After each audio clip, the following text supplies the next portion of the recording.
Fellas, I got a question for you. Would you rather just be able to acknowledge that you had a fun, great time at the movies, or do you hate women?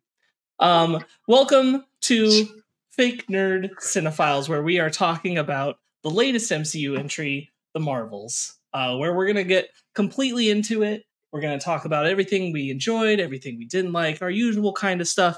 We're back, baby. We're doing Cine-Files again. This time with on time with movies as they come out.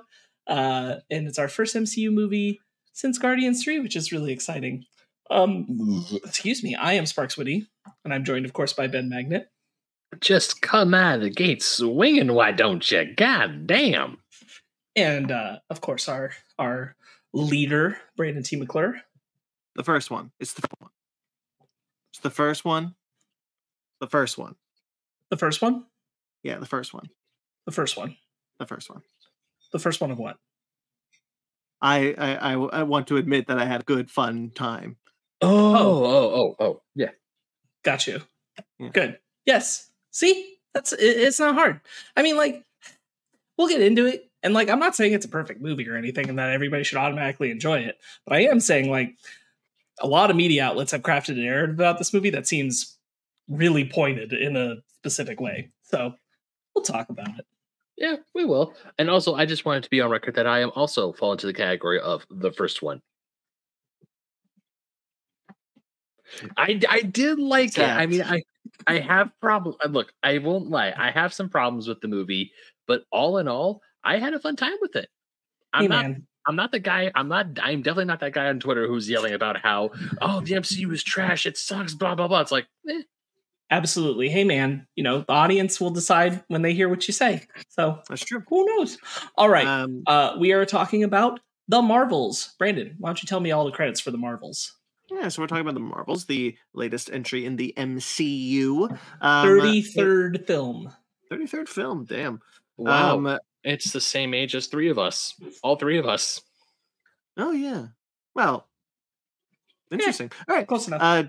Directed by Nia DaCosta, of course. Written by Nia DaCosta, Megan McDonnell, and Elissa Karasik. So Ben already told us his initial thoughts that he liked it, but he didn't love it. Sparkz, what about you? I think that this movie suffers from a lot of misguided reactionary stuff about the MCU more than I think it has to do with this movie.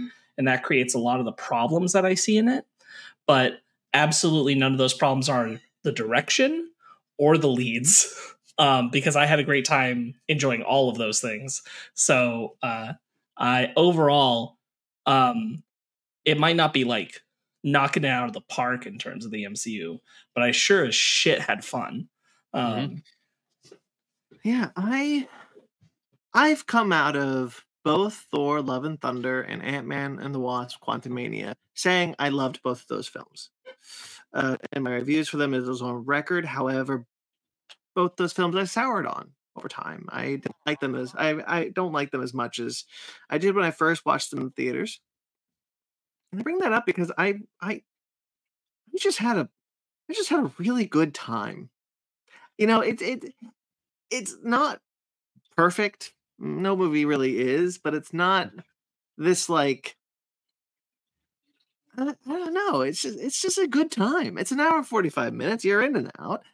It's very funny. I really like the direction. It's very colorful. I love the leads. There's really not a lot here to dislike, honestly, in my opinion.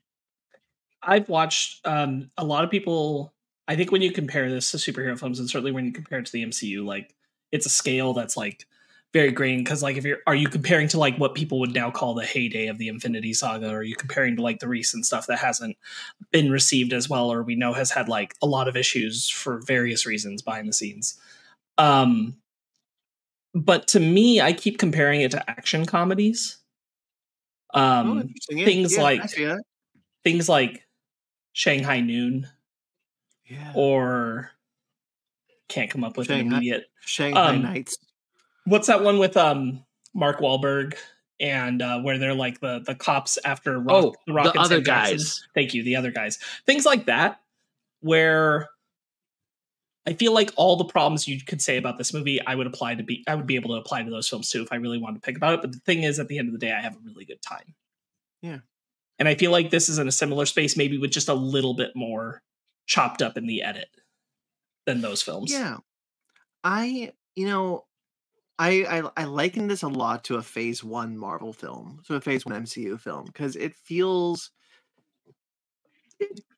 like someone had a vision of the type of movie they wanted to make, and they executed it. It doesn't feel like there's a lot of, at least to me, it doesn't feel like there's a lot of guiding hand coming from the Marvel committee, forcing this movie into a certain type of thing. And I'm sure you guys will probably disagree, but in my opinion, it feels very much like the kind of film I needed it to be. As someone who is dealing with a lot of, not really necessarily superhero fatigue, but just kind of a little bored with the MCU. And I like a lot of the MCU still. I'm not a hater or anything, but there's really not a lot that I feel very passionate about anymore. Mm-hmm. But here, I just kind of saw like the type of film that like really got me engaged in the MCU in the first place. Mm-hmm. We'll get to that guiding hand thing in a bit, because I agree with you to the sense of like everything up to post-production, because like, I think it's very clear this movie got cut up in its edit. That like part of the goal was to make a short movie so that people would do exactly what we're doing. And I'm not saying this is wrong, but to walk out of it and be like, well, that was a quick, fun time, wasn't it? And not have to think about any of the things that like, whether they were right or not, they think if they left in the film would drag it down. Mm-hmm. And we'll get into that. But what I want to start off with, in response to what you were saying, is for me, this felt, ignore Infinity War and Endgame. This felt like the same energy as an Avengers film to me.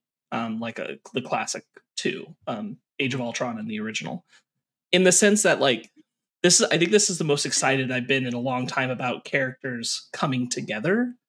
They might not be stars of their own movies, but you have Miss Marvel and you have Monica now joining with Captain Marvel, feeling that like sense of just new energy about bringing like mainstay prominent characters together for the first time felt good.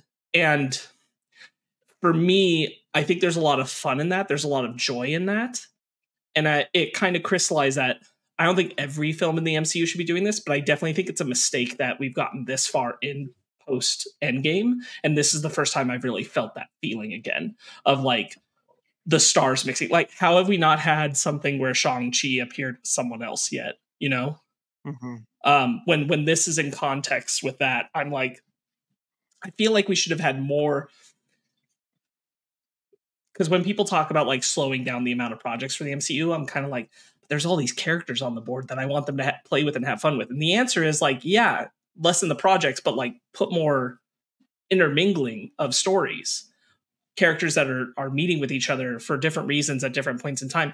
And this had so much energy in that. And obviously like it's really well baked in with Miss Marvel being a fan of Captain Marvel. And that's something really fun to watch. And obviously everybody's saying it. Iman Vellani MVP steals the show. 100%. I think all three of them, Teyonah Parris, Brie Larson, Iman Vellani, all have incredible chemistry together. I think they're so electric and so much fun. And I do think Iman Vellani's driving that engine, but I think she's good at it. It's part of what her character gets to do, is inject that. But it makes the whole thing feel so fresh and alive in a way that this is like what not every MCU project, but so much more of the movies, especially like if what we are doing is having the shows as well, like the shows can be more like insular and like really let's get in and like they haven't always pulled this off of like, let's get in and focus on this character, right? Like we'll reference the Miss Marvel show a bit. It has problems, but boy, do I really love how it like one thing I really like bringing over to the movie, and I don't think it's necessary to have watched the show, but I was really rewarded by having the history with Kamala's family and that carry over to this movie. And that felt really great. And you get like that insular build in, but have the movies have that like, yeah, and we're putting so-and-so with so-and-so and like, what's going to happen? How crazy is that combination? It's like, that's exactly what this felt like. And it felt so needed. That kind of shift. Yeah. Like, Nick Fury interacting with the Khan family. Like that's exactly the kind of energy that you're talking about. Like, yeah, that's really fun because that's not something you got in Miss Marvel. It's something new. It's something that feels very fresh because this is these are characters that have never interacted before. What's that going to look like? Oh, it's very rewarding and very fun, and they're kind of a pain in the ass when they're on the Saber Station. Right, and it's like I don't think it has to be the heavy hitters either. I don't think it has to be like an Avengers level lineup. I'm like, I think you can put Shang-Chi in a Captain America movie and that could be cool. Or vice versa. Bring Captain America to the next Shang-Chi movie or something like that, like, or Bucky even. I just think there's avenues. And like, that's why Thunderbolts, I think, is kind of exciting too. And this made me a little more excited for Thunderbolts, to be honest with you, because I'm like, oh yeah, that is going to have that like, ooh, these people who have never, like, how is that going to go? That's going to be weird. And I think that's so much more of like the magic juice that the MCU doesn't need to squeeze all the time, but definitely has needed to squeeze a little bit more. Oh, but you're absolutely right. Like, one of the things that attracted, I think the reason why it feels very much like a phase 1 MCU film to me, and like, I'm not saying like it's a 1-to-1 comparison. Like, I don't think this film's as good as those early films. It was better than Iron Man 2, but most things are. And not a high bar to get to over, bud. not at all. But I was thinking about that. But I think you really like drilled into the reason why I feel that way, because the MCU used to be fun because it was characters that I liked and I wanted to see them. And so much of the post Endgame stories have felt very much plot first, not character first. These are stories that we're doing because we want to do this plot line, not because we want to revisit this character. And the Marvels feels like, not the first time, obviously Guardians of the Galaxy Volume 3 is very much the same, in the same boat, but it feels very much like that type of film that exists because we want to see these characters, right? Not because there is a plot we need to get to. Obviously, there's the post-credit scene, but it feels very much this is character first and not plot first, and that felt very refreshing to me. If I may interject for a hot second, because I really want to just get like, because I do have a lot of positives with this film. The biggest one being, of course, the main three.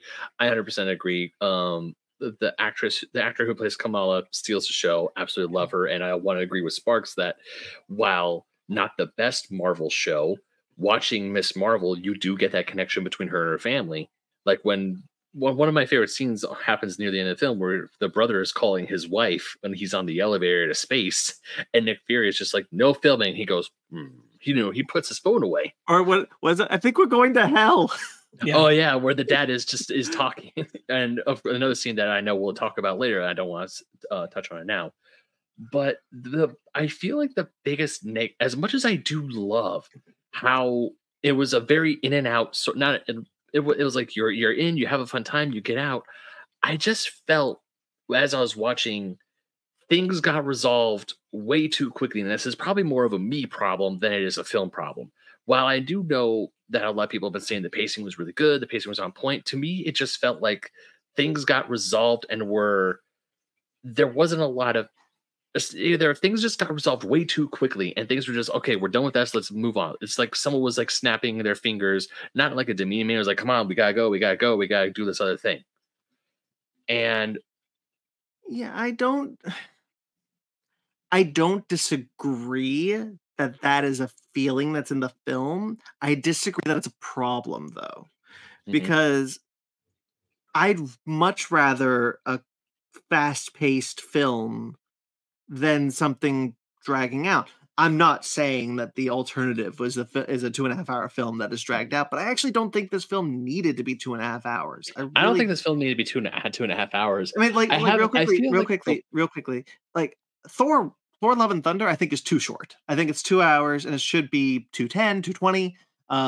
Like I felt very much the same, very much like it shouldn't be this short. The Marvels, I don't think should be any longer. And I that's what I think. Like I really just think it's exactly the kind of film that exactly the length and the pacing that I think it really needed to be. I think the Marvels would have.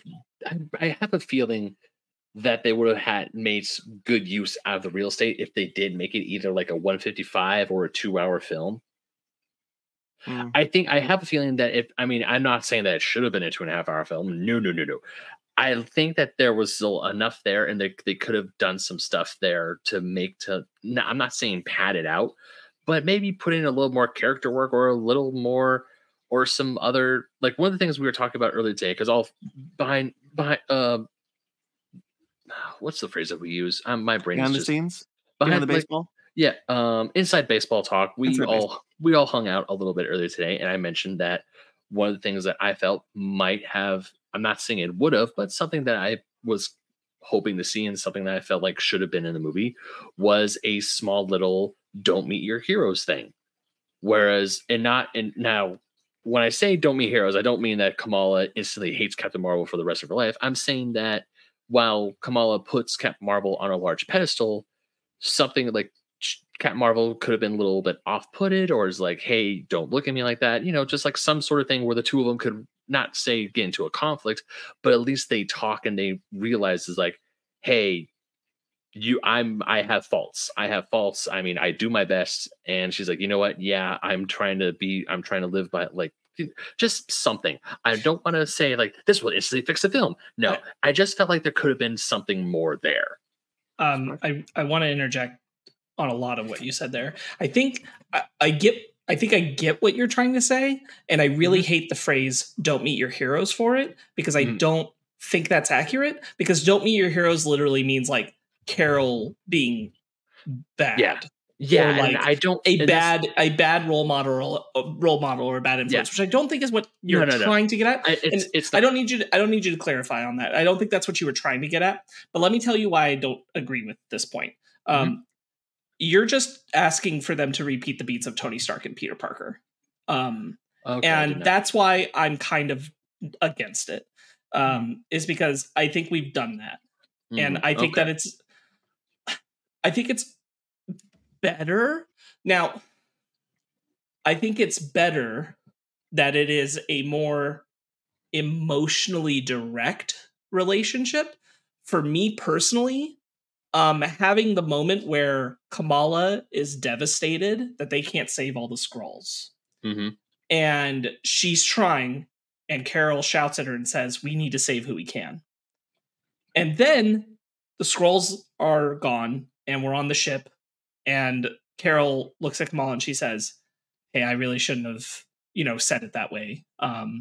That's not the way I kind of want to do a do-over, which is like it's a more empathetic and compassionate hero, which is who I want Carol to be and what I want it to be represented as.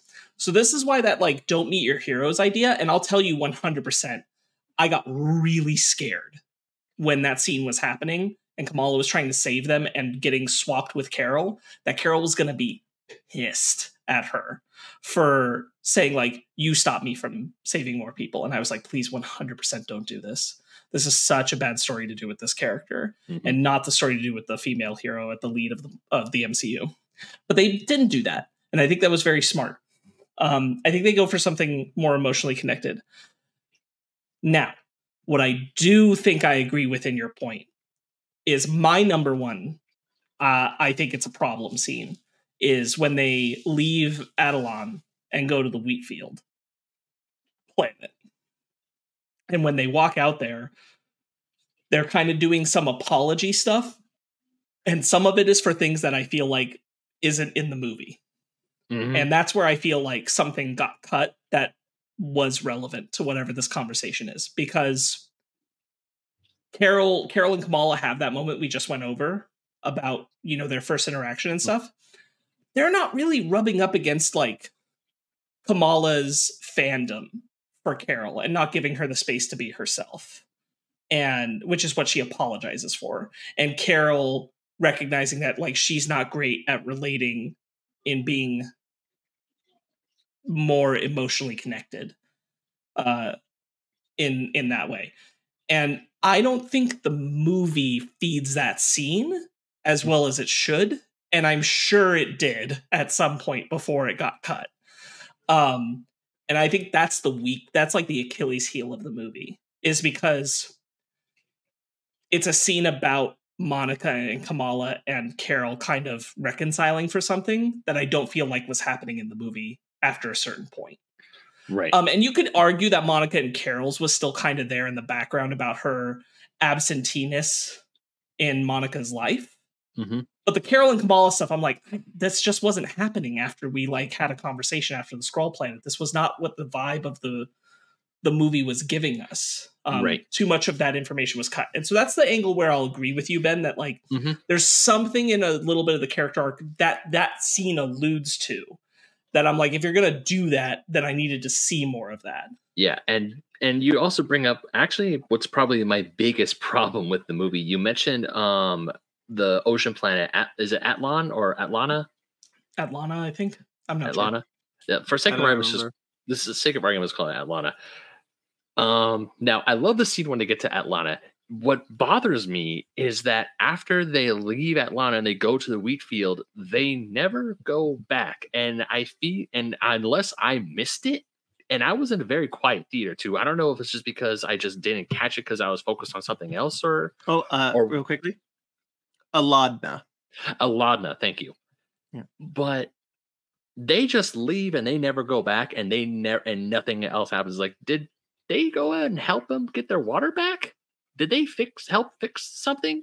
Because it's never mentioned. I feel like it's like, here's this huge place where Carol was married to is married to the prince. She has a husband, and I love that scene. By the way, that scene, like the scene, is awesome. How they talk by singing and how the prince is bilingual. It's great. I absolutely adore that scene. It's hilarious.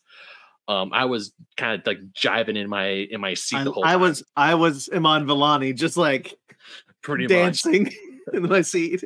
But the thing that bothers me is that after they leave it, they never bring it up again, except for a sight gag gift with Kamala's mom. And the thing is, like, what happened to the planet? Nothing happened. Nothing, as far as I can tell, unless I just missed it and it was like a Doctor Strange, or not Doctor Strange. I get your point. And and no, they don't. Like, outside of clearly it's fine, because otherwise they wouldn't have the wedding bowl. Right. So like, clearly it's fine. I agree with you that like it would have been nice to get some kind of like, I do think it's weird, again, like feeling like something's kind of missing there, that they get to that planet and they don't even talk about like what's happening to those people back there. They're just like, let's fix our little problems that aren't happening. But I will tell you that I don't think it breaks the movie to not acknowledge it either. I understand it, like, personally standing out to you. I'm like, I don't know. I don't think it ruins the movie to not do it. I think ruining the movie is the wrong choice of words. I probably should have phrased it better. But it was just something that my fiance and I, after we were done, we were talking about the film, and it was like, did they ever go back and help the ocean planet? Because I like that planet a lot. I hope it's okay. I have to be fair and say that, like, I think there's a lot of other comparable superhero or non-superhero related projects where the exact same problem is happening. Probably, and like, we don't return to another place in danger. And I will say, like, this is maybe a little more noticeable because of the immediate scene following leaving that planet. But I don't think it's necessarily as big of a problem as the stuff you alluded to previously, which I think is more crucial, because it's like, it's the one place I feel the movie fumbles, because like it's fun to be with these characters, but it doesn't quite give us that full arc, right? And it's like that bubble is there because you have, excuse me, you have the parallelism of Captain Marvel saying, we have to save who we can save on the Skrull planet. and then Kamala stopping Carol saying, if we don't go, we're going to die. Like, we have to go right now, and her taking that action. And like, that's an amount of her emulating her role model in her way. And you could have turned that into like Carol being like, don't be me, be you kind of thing. Yeah. Brandon, any thoughts on some of this? There's a couple of times in this movie that I can feel what you guys are feeling. I'm not saying that I'm completely oblivious to it. For example, the one that I point to is when they're first doing the body switching, and Monica and Kamala are on the Kree warship, and Carol's on Earth, and then maybe like 2 minutes later, Carol shows up on that planet, and like, I understand Carol's fast, and she probably can travel through warp whatevers, but that was another kind of thing where it's like, this is happening because it needs to. The three need to be here. We're doing Kamala does the when Kamala does the like the jump point out of the planet to make sure that they don't get the other quantum band. Now we know confirmed it's quantum band. We pretty much knew that, but Right. That was another kind of thing of like, there was probably a couple of scenes, or maybe like one scene that made this feel a bit more impactful. This kind of feels like it's just happening because it needs to happen at this point. But none of these, I don't know how I'd feel on a second watch. Maybe they would be detrimental, but none of these really felt detrimental to me in this film, you know? No, and that's what I'm saying is I don't think they are. Yeah. I think these are where the problems are. If we're talking about the problems of the movie, I think this is them. This is like, there's something chopped up maybe a little bit too much. And I do think like, that's a good example. Brandon is like that speediness, because I felt that too. I was like, Carol got here really fast. Yeah. Was there an open jump point near Earth I wasn't aware of? Which you could argue, right? Like, she knew what planet they were on because she'd flown there before. She could have asked Fury to open a jump point because Carol can go through a jump point on her own without a ship. Yeah. Most things can't, Carol can. And I'd be like, yeah, okay, I buy it, whatever. You're right. But I also agree with your point, Brandon. I don't think any of them are detrimental to the film. I think they're issues, but like your valley of how much they really ruin the experience will vary, because I think a lot of the rest of the stuff that we're going to get into in the rest of our conversation is the stuff that's really working and keeping you having a good time. And like, these are hiccups, but I don't think they're like off the rails hiccups. The only one that really like gets me is that like reference to, I feel like, a dynamic in the relationship between the three who we've been following through the whole movie that I don't feel like is there. The apologies just they're not earned in the sense that things aren't happening to make them make sense. So I'm like, sure. Yeah. I mean, like, yeah, I can take it like, yeah, I mean, I'm sure Kamala's not wrong to say like, oh, she was crowding Captain Marvel and not giving her space to be a person, not the celebrity she envisioned. And I'm like, yeah, I'm just not seeing that. You're telling me it, but you're not showing me it. Right. And I think that hurts the movie from being like 10 out of 10, guys. Like, wow, goddamn, did they knock it out of the park? Like, it hurts it from hitting that high, but it doesn't throw the movie so far off course that it's impossible to recover from. Yeah. Any other thoughts on that part, Ben, before we move on to other things? I think you actually, when you said about the choppiness of the movie, there's another part that I was reminded of that also kind of was confusing me, because I'm like, what happened to it was what happened to the second quantum band. Sure. And that's an actual question. Oh, do you mean at the end of the movie? Yeah. What happened to it? Carol's wearing it. She's wearing it? Carol's wearing it. Oh shit, I never noticed. Because I was looking at Kamala and Carol split them up between the two of them. Okay. So that's when they're in the plane, it's on one of Carol's wrists. Okay, because I'll also say one thing, and this could be just something I don't remember from Miss Marvel, and this isn't a criticism. Did we know that Kamala could use her abilities without the band? Did she do that in Miss Marvel? Yes.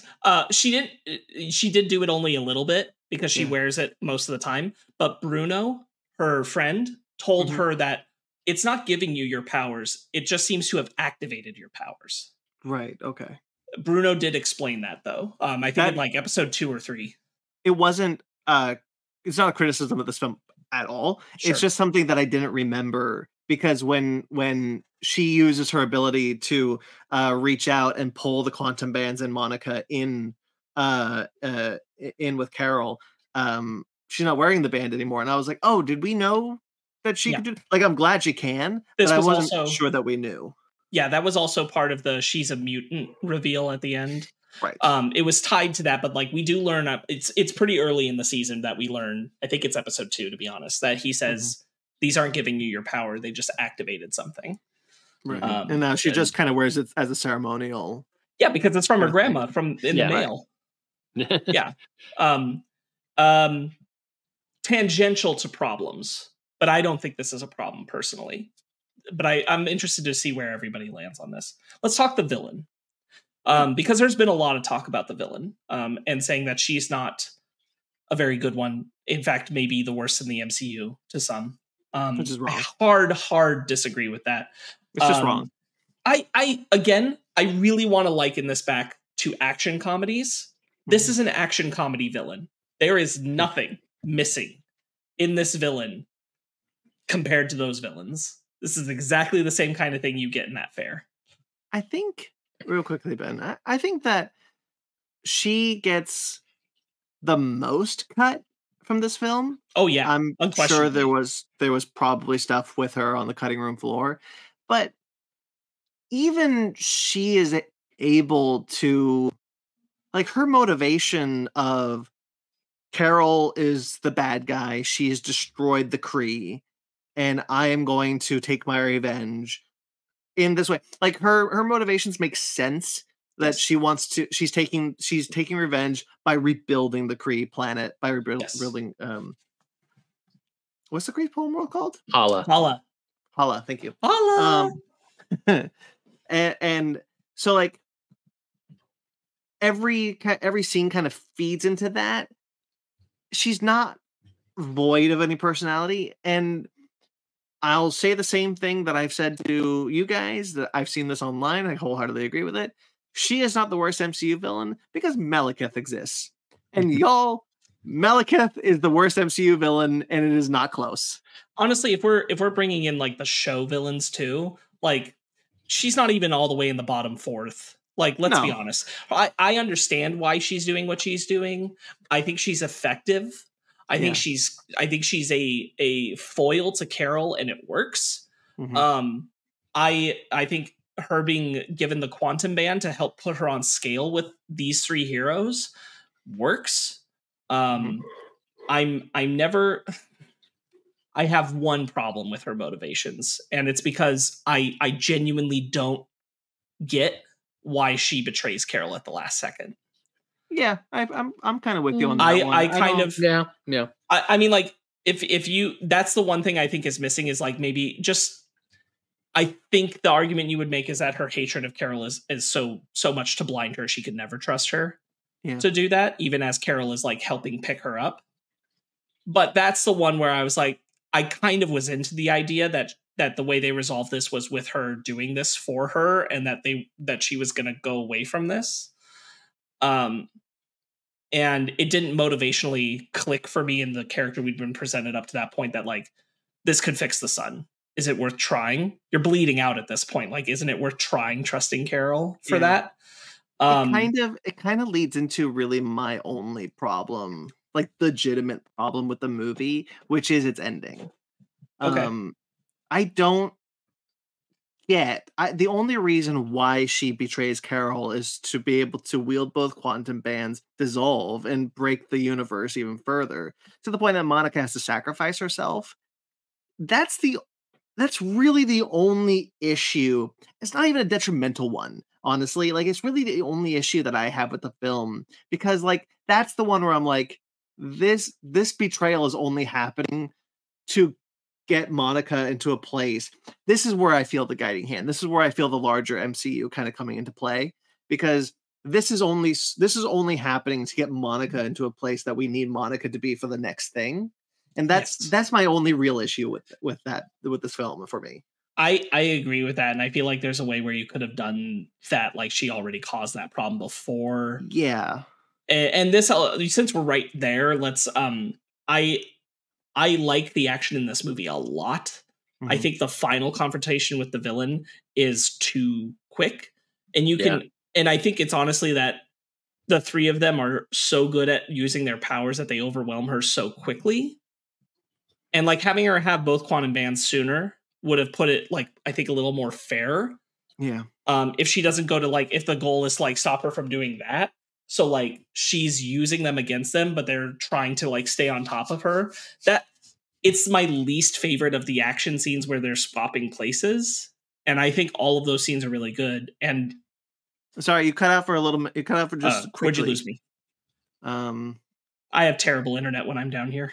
It's okay. You were just talking about how little you enjoyed the final action sequence. Not necessarily a little, but like why it was your least favorite.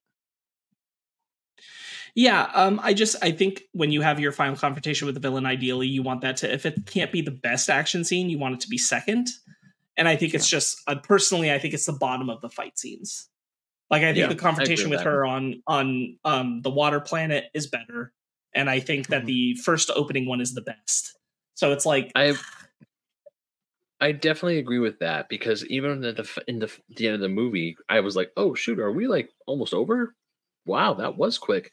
And when they overpower her like within not even 5 minutes, it doesn't feel like a grand finale fight scene, because when you after the water planet and they realize, oh, she's going after Earth's sun, I was like, okay, here's the setting for the final battle. It's home, it's close to home, shit's going bad, and they subdue her within seconds.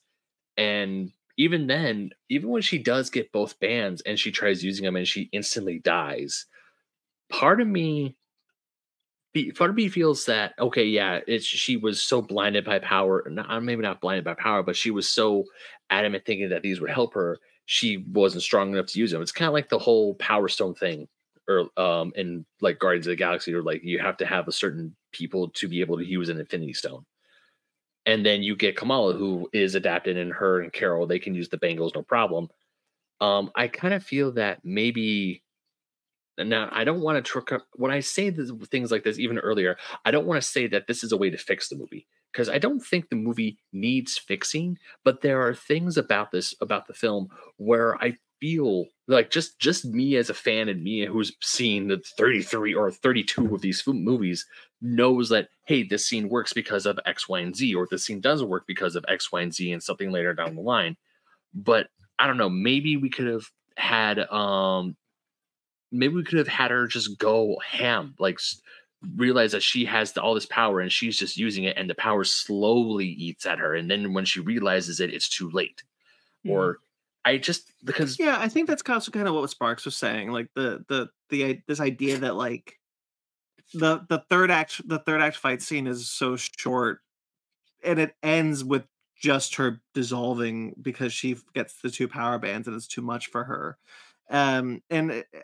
I kind of agree. I agree. Like I would. It's my least favorite fight. Also, I wish that we had gotten more. I think there's. I think I agree with Sparks's like ranking of the fight sequence. Is the one. The first one is the best. It's incredible. I think it's wonderful. The second one is very good also. But the third one is like, yeah, it's good. I like it. It's still showcasing a lot of the stuff that I like about the fight sequence in this movie. But it ends so quickly that I think what would have helped is if she got the power bands earlier and we got to see her actually wield it like Ronan would wield the Power Stone, right? Remember when Ronan was incredibly powerful, and speaking of terrible villains, by the way, and like Ronan would like use the Power Stone, and because he was so powerful, like it was actually a threat. And so like this, like she's obviously a threat to these characters, but it's not an overwhelming threat. It's definitely a manageable threat, especially because once she gets the second one, she just dies. Yeah, I the whole time, or when she was dying and she was fading away, I was just waiting for someone to like pull up the Staples "that was easy" button, push it. Because a lot of times it's like, that was easy. Sure. Yeah. I wish that I wish that the third fight scene was better. Again, like there's a lot that I love about this movie. It's just the ending is for me the weakest moment. Well, and like it just going into that, I'm glad that the three of them are as good at fighting her at that point, right? Because that's like it's good progression. How they get good at swapping and using their powers against her, it lands. Yeah. It's just they're so good, she can't do anything, and I'm like, she can't really be in this fight unless she gets that other band. Yeah, I think there was a better way to go about that action scene, and again, like going back, that motivation for the betrayal, just like I don't know, it doesn't feel like it's all there, but everything else about her works for me. I have all the information I need to have her as the bad guy. Oh, yeah, she's fighting for her people. She believes Carol is 100% the Annihilator who ruined their lives because she did. I really like that idea that Carol, especially right after the events of Captain Marvel and realizing that she has all that power, what she can do. And she's like, yeah, I could just go smash the AI. And then we get to see that flashback where she goes and she's just like, I'm just going to wreck the Supreme Intelligence. Consequences be damned. And then it's like, oh no, consequences are bad. And I think that's a really good, like, young, early Carol in her powers thing to have happen, and like the consequences of it. And I part of me wishes that was just like a little more present for the film, but at the same time I'm like, it's there enough and it's working for me. It's working for me both for Carol's context and for our villain. Yeah. I think it works, the Supremer. I think it works for her. Yeah, I agree. I because you brought up the Supreme Intelligence. Looked great. I loved it. Yeah, me too. I really appreciate this movie kind of catching us up on a few things. Like, I really like seeing that kind of like post Captain Marvel moment where she goes and destroys the Supreme Intelligence and just wrecks Hala, just like it's not just like completely wrecks that planet. And it's not immediately her fault, right? It's the Civil War that happens because of it that leads to the somehow leads to the sun dying. But like, sure. So like, it's not she destroyed the sun because of the Supreme Intelligence. It's like a chain, but she didn't think about how that chain would work. Right. Cybertron, our home. And so like, there's something about it that I really like that, but I also really like how it catches us up on Monica's relationship with Carol. Like, for people who hadn't seen WandaVision or hadn't seen it in a while, and for people who haven't seen Miss Marvel, I think this movie is very accessible, in the sense that, like, when we first meet Miss Marvel, I love this, by the way. I was so happy this carried over to the movie, that we see her pencil comic of her teaming up with Captain Marvel. I thought that was really great, and I was so jazzed to see that in this movie. And then we in a dream, in the kind of like this dream sequence area, we see Monica reliving the moment where she came back from the blip, remembering it. And I think that's really, I think those are really good things to include in this movie. And for a movie that we keep talking about is very light and very breezy, like I'm glad that we found time for those, because I think those were very important. Yes, I agree with you.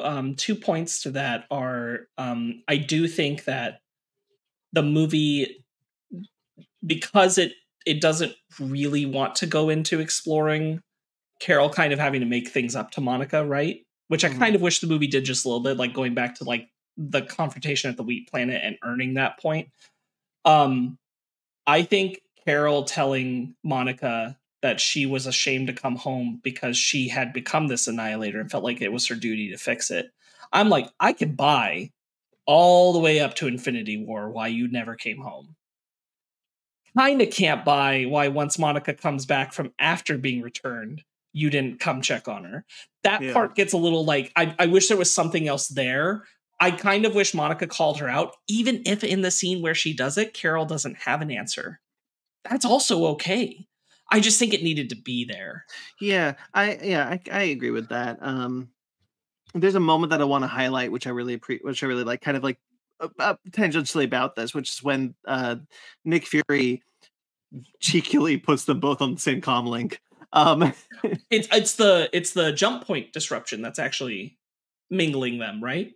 I thought it was Nick Fury like just connecting the calls. I didn't think so because of the static. I thought that was because he was trying to talk to one of them and switching to the other, and then the jump point was mingling the static. That was my interpretation. I am welcome to say that was wrong, but I didn't think that was intentional on Fury's part. But when Carol like hears Monica's voice her and like smiles like, oh, is that Monica? I really like that. I thought that was a really nice character moment.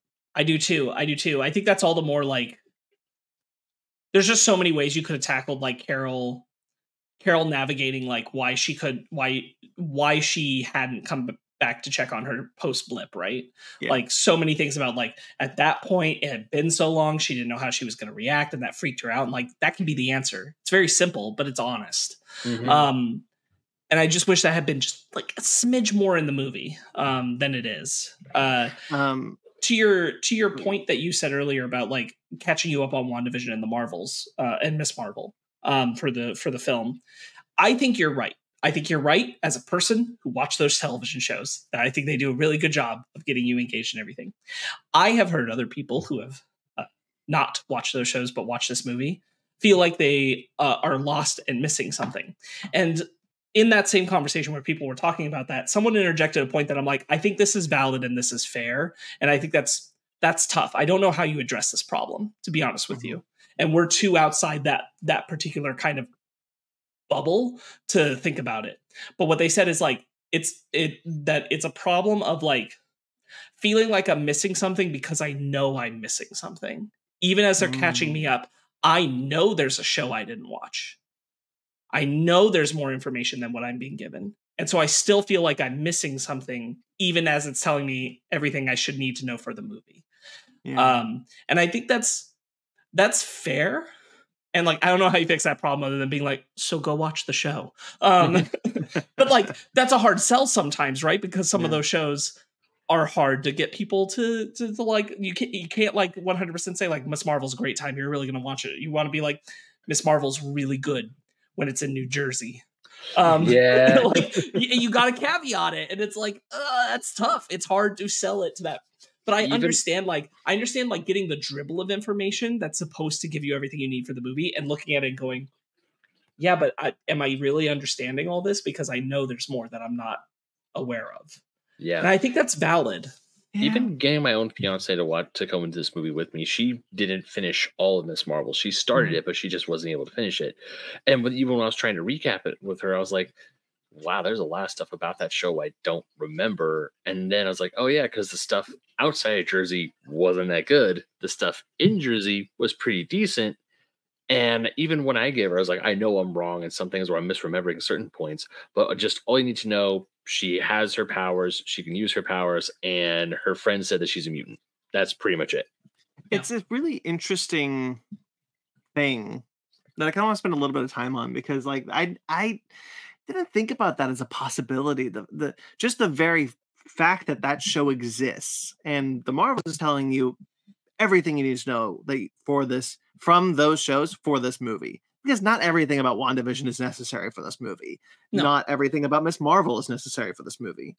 But it's telling you exactly what you need to know. But because of the very existence of those shows, you know that there's more to know. And so therefore you still feel like you're missing something. And it's such a fascinating look at that. I had never considered that. But it's also kind of an issue that we're kind of wondering if the MCU was going to run into when we were even the first time we discussed that these shows were even coming. Yeah. This like, well, how do you kind of keep the audience engaged to the point where the shows feed into the movies or vice versa? How relevant are the shows going to be to the movies? How much recap is going to be necessary? And it's kind of like, for me, I looked at the Marvels using some of these kind of throwaway lines or even the remembrance sequence as when Steve Rogers was watching footage from The Incredible Hulk. Mm-hmm. Like, not a lot of people saw that movie. Certainly not a lot of people saw that movie before the Avengers. Yeah. And so, like, I just figured it was a lot like that. I wonder if I wonder if there even is a fix. Like maybe it's just that's the thing for the way it is. For that particular angle where it's not just, I don't feel like this gave me everything I needed that I should have had to watch a show for. Because I think The Marvels does a very good job of giving you everything you need to enjoy the movie. Yeah.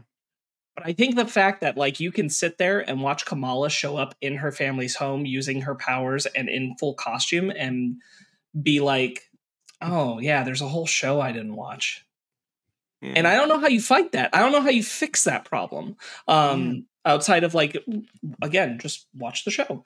But I get like that's not for everybody. And I don't know if there's a good way to address it. Because just the mere acknowledgement of its existence creates this idea that I don't have everything I need, even if that's not true. That's hard. It's a really hard problem to have to deal with. And I think the Marvels handles it beautifully. I think that you have so much wonderful stuff for Kamala and Monica that's given to you for you to be invested in these characters. Now, I will say, I do think you have to have watched Captain Marvel. I don't think that's skippable to watch this movie. I think Monica, her WandaVision exploits can be passed over in this movie the way that they are. But you have to know that character from Captain Marvel. You have to know she was the little girl who looked up to Carol. I think that does matter. Yeah, I mean, but no more than like Men in Black 2 feeds. You need to watch Men in Black 1 to understand Men in Black 2. 100%. 100%. But I do think like that's a part of it. That like has to be. You can't watch Miss Marvel and watch the Marvels, right? Right. You can't have skipped Captain Marvel as well. I mean, but there are far less people who skip Captain Marvel than skip Miss Marvel because absolutely. Captain Marvel made $1 billion. Absolutely. Yeah. But I'm saying like not this movie in particular, but like when you're trying to retrofit this problem, like this problem will have different ways of appearing itself. And that's one of them, is those kinds of things. And like, I genuinely think that the more intermingling the MCU does will allow more opportunities for shorthand through those kind of things, because not as many characters will feel like they need to be introduced to each other. Mm-hmm. It did stand out to me that Monica had to say more than once, yeah, I got my powers because I walked through a witch hex. Yeah, it's true. And I'm like, I'm hearing you. I don't know if the audience knows what that means, really. I don't know if that's a good way to shorthand WandaVision, but sure. I mean, but like the important thing about it is that she's the little girl from Captain Marvel, and Maria died in the during the blip, and when she came back, she was gone. But real quickly on that scene, I really appreciate the inclusion of Carol and Maria talking during the blip, having that scene that's never been seen before. That's a new scene for this movie. Knowing that she had come when Maria was in remission, it was a good scene. Yeah, it's tough. Mm-hmm. Yeah, because Monica didn't see that. Yeah, and now she's seeing that. I'm like, hey, I think that's yeah. There's some stuff that they go about in handling the character stuff, and I think like the scroll thing was a very convenient. The mind thing being there was a very convenient way for them to kind of unravel that. I also like Monica having like that bit of like Carol gets a little bit more of a pass for like everything she's been going through, because Carol reveals that she's been using the device to try to recover her life before the Kree took her. She still doesn't have all of it. And still, like, she's still doing that to this day. And it's like, that's a long time. Mm-hmm. Yeah. I think that's double Carol's life, that like a whole half of it she's been trying to recover the first half. Mm-hmm. That's so tough. On that kind of like remembrance scene, at the end of it, Kamala just kind of like wordlessly gives Monica a hug. I just think that's a good moment. She says, wordlessly she's like, I'm really sorry your mom died.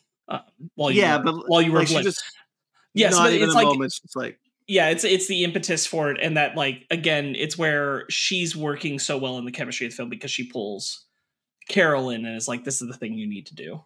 This is how, and like, that's the thing, right? Is like, there's kind of a, all right, like, it's not resolved, but like, we're moving in a good direction. And then I don't feel like the trio gets tripped up very much after that point.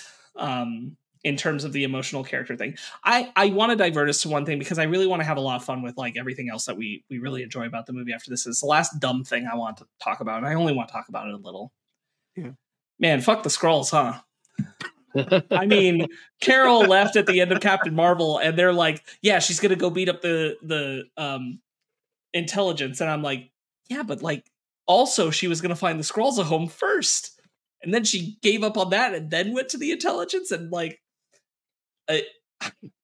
it's so, and then you get to here, and it's like, there's a throwaway line in Secret Invasion about the Emperor's colony, which we see here. Yeah. Who at the time that they say it in the show are kind of like, by the context Talos says it, implied to be the warring, dangerous, angry, don't want peace Skrulls. Which is not how they are at all. In this movie at all. Gee, it sounds like Secret Invasion didn't need to happen. Here's the thing. This is the only part I just want to address it. I don't want to spend a bunch of time on it. You guys totally say whatever you want to say. This is all I want to say about it. Yeah. I think it's really unfortunate that we've reached a point where, unfortunately, we've hit the moment where the MCU itself said these two things kind of contradict each other and can't exist in the same continuity. And like, we hit that so hard in such a, it's not even about did I like the show or not. It's that these things can't work together at all. Nor do I think Secret Invasion will ever work with anything at all, because I don't think they're going to carry over anything from that show that was so hated. It's really a bummer, because I'm almost like, even as I really hate what happens in that show, I care so much about the sense of the cohesion of the universe. And it is so sad to watch it. I just don't understand how they fumbled this ball this badly.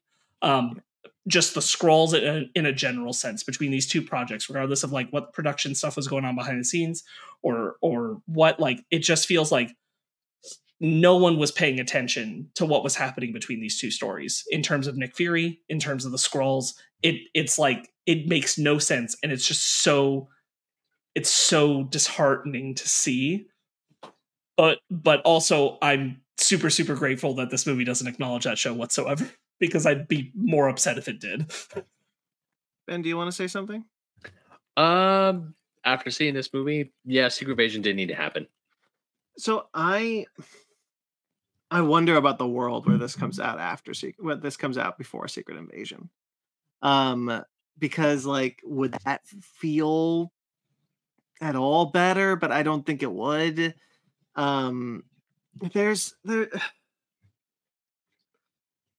Sparkz and I talk a lot about our own personal film collections. We are very much of the same mind, physical media for life.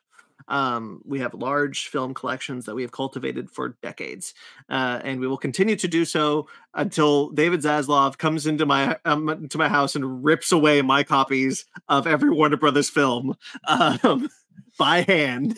But I have a complete collection of the MCU that I'm very happy with. I don't have the Netflix shows currently, but you know, I recently bought Loki on Blu-ray. I've got all the films. I've got Agent Carter.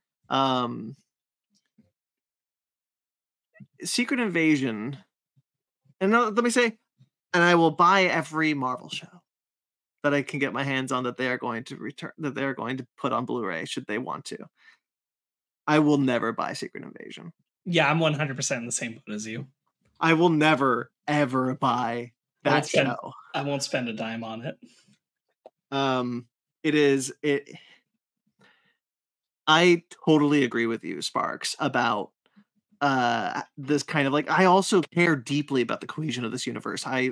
We strong-armed Ryan into doing a play-by-play of the timeline of the MCU years ago before Endgame was coming out.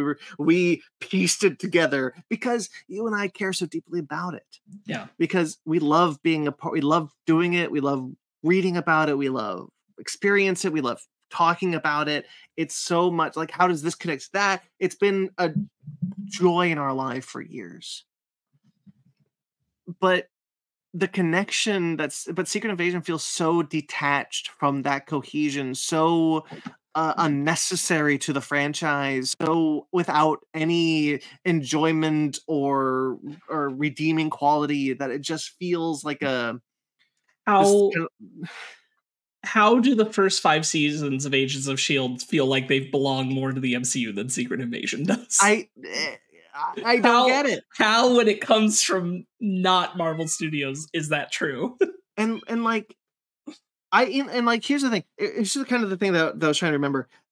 When Captain Marvel came out and everyone was like, oh, the Skrulls are the good guys. That's interesting. What are we doing with that? What's going to happen? And Kevin Feige's like, well, maybe not all the Skrulls are good guys.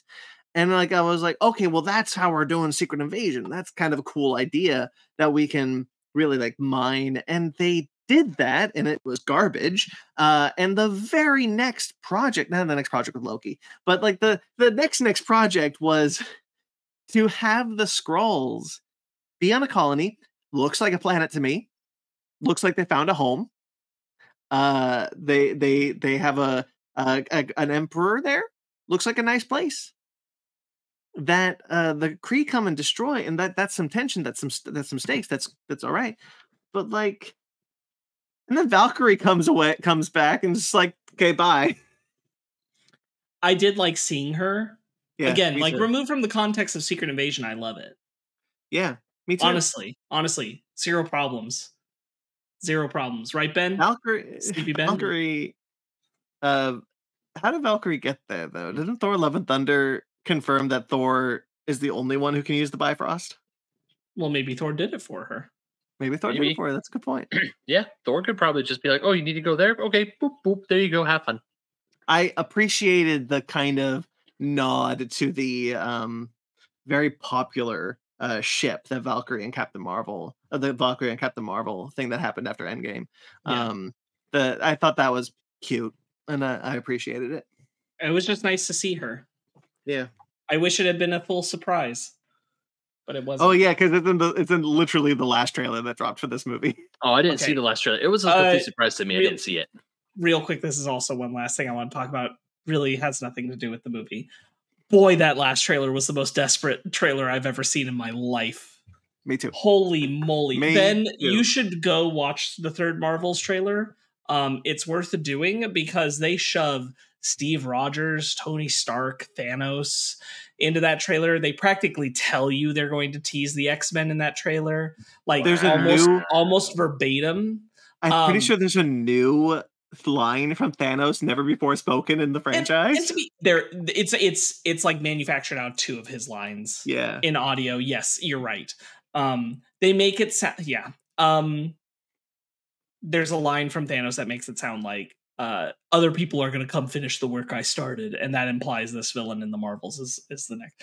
It literally is like selling a movie that this movie is not, and I was like, boy, what are you thinking? Like, even if this got more people in theaters, don't you think they're going to be pissed that this is not the movie that you're telling them it is? I would definitely be pissed about that. It's a really bad trailer, Ben. It's a really bad trailer. You really should watch it because it's like, holy shit, you guys are scared. You're so desperate, and you're making it so obvious. What did it say? Like, what? You won't want to miss what happens next. Oh, and then the X lingers. Get out of here. Oh yeah, I think I saw like a TV spot that's like the thing that changes everything. And I'm like, I never needed the Marvels to be that movie, right? No. Like I was sold from the which is good because it isn't. Right, I was sold from the first trailer. I was like, "This is the movie I want the Marvels to be," and it was so fun. Yeah. That first trailer was a banger. That was so fun. I'm really glad that they used that trailer music for that montage sequence. Yes. Oh, Beastie Boys. Yeah. The whole trying to learn how their abilities work and doing the jump roping and the switching places, especially the like, we have to use our powers at the exact same time. It's not just if someone uses their powers, I'm like, oh, very creative. Okay. There's a lot of like, why does who switch with who and when and all that stuff. I think that not only was it really well thought out and really well written and like a really hard concept when you think about it to pull off, it was visually splendid. That first action scene, as we talked about, incredible. Honestly, the choreography, the thoughtfulness of who was doing what when, swapping those three characters around. Nia DaCosta's direction is brilliant through it.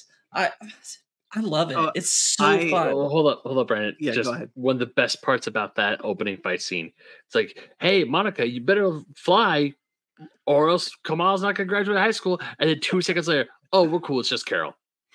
No, it's just black girl magic. I really like how they visualize Monica's powers real quickly. I think it's incredible how she's able to take. There's one shot in the first fight sequence, which I freaking love, where Kree gets like thrown and she like flies through him and then punches him back. I was like, that's awesome. That's incredible. Cool. I also like how it presents problems because she can't catch anyone while she's flying. Yes. She can't be solid while she's flying. I thought that was really cool. And that I think they visualize Monica's powers very well. I was very happy with them. But Ben already mentioned the line, but the line when it's when they're, because Kamal is falling and then Carol and then it ends up Carol falls and it's just Carol. I was cackling in the theater. It was me too. Many moments in this movie had me on the floor laughing my ass off. There's my favorite joke in the whole movie is when Monica is kind of like, oh, can you believe how show off she is? And just as Captain Marvel's breaking stuff, you just see Ms. Marvel go, oh, Captain, my Captain, just dead, dead. My very favorite good. Bit. In relation, just real quick, Ben, to the it's just Carol bit. I think what they did so well was when Carol flies up and then the clouds part slightly and you just hear Kamala screaming in the same shot because they've swapped places, and Fury just being like, oh, you gotta learn to fly. You gotta learn to fly real quick. You gotta fly right now. Yeah. One thing I do want to, I don't want to mention, well, I do want to mention it because I can tell that Samuel L. Jackson is having 10 times more fun on this set than he did the entirety of Secret Invasion. I was about to say the same thing. It was, and that's all I'm going to say about it, but Samuel L. Jackson was an absolute hoot to watch this movie. I absolutely loved all of his interactions. My personal favorite bit is when they're falling from the space elevator and Kamal's brother is praying in Arabic, and he looks, and and Nick Fury looks over, like, are you praying? He stops, he's like, don't stop, and he keeps going, and he just yells amen every 3 seconds as they're falling, because obviously Samuel Jackson's not Islam, or he's not Muslim, but still, it was hilarious because they're falling and he's like, don't stop, we need all the help we can get. The Khan family are such wonderful energy as well in this movie. I'm so glad that they came along for the amount that they did. I think they're in the movie the right amount. I think they're in there the right way. I think they're very they add this levity. I'm so glad that they're part of Fury's story. I think that brings so much to the table for both Sam Jackson and for them. I think it really, really rewards you if you've watched the show, but I also think it just rewards you if you like Nick Fury, because it just gives you this whole other avenue. Like, you can go to this movie and it's just like, well, Nick Fury's just stuck with the family now because that teen hero has to go off and Fury's like caught in all this. And one of my favorite jokes inside of that moment, real quick before you jump in, Brandon, is the one guy on Saber who it's like, says he's like, I am 306 years old. And then the son is sitting there on his phone and he's like, wow, you're the same age. I was about to there's so much I want to bring up right now, because like now that we're talking about like all the things that like all the fun moments like that, I'm just buzzing right now because like I had a really great time with the movie. Like that guy who's like 300 years old reminds me of, again, like going back to like Coulson Like just a random character that's really funny, just get some really like standout moments that you remember. Exactly the character I wanted to see in this kind of movie, kind of character that we don't really see often in the MCU anymore. And I really love that character. I think he's a lot of fun. There's a line when all the Flurkin eggs have like infested the station. He's just like, the escape deck is offline. Don't you ever come with me with good news? We have no escape pods left. That's not good news. Yeah. It's just the deadpan humor that Samuel Jackson is able to play with. This is my favorite performance. One of my favorite performances of Sam Jackson. I think he's always great as Nick Fury. Always great. But it's the only reason I got through Secret Invasion. Right. Yeah. But this is the kind of Fury I really like to see. I think he's very good in Captain Marvel also. I think he's really funny in this movie. He's able to for that first fight scene, he's able to get some really like standout moments. Like when Kamala in the trailer, when Kamala throws him the gun and he just like catches it. Great moment. It has a lot of, not to give Whedon too much credit, but a lot of, I know one of your favorite moments and mine as well, Brandon, from the Avengers where he says, "Is the sun rising? Then put it on the left." It has a lot of that Nick Fury energy injected into this, where he's like, "God damn it! Sometimes I'm surrounded by stupid people." Yeah. And he's like holding the fucking egg, like, "Are we doing anything about this?" Especially like when he comes to the Khan's house and he's just so like, "Can we just like, where's your daughter? Stop asking too many questions. Where is your daughter?" And just Kamala just runs up and she goes, "Hi!" She's all happy and he's like, you definitely get the vibe of Fury. He's like, "I'm getting too old for this shit." Like he's just like, great, here we go again. I disagree with that. I got a different vibe. I got a vibe of like, this is a weird situation, but all right. I think weirdest Tuesday of my life. I think Brandon's pretty close to it, where it's very much. I think Fury's reached the version that we were having here. At least he's very much in this stage of like, what wild shit am I going to see today? And then he's like, "I've been through it," and then he'll be standing next to somebody who hasn't been through it, and he'll be like, "Man, you gotta get with it." Like it's happening. Just go with it.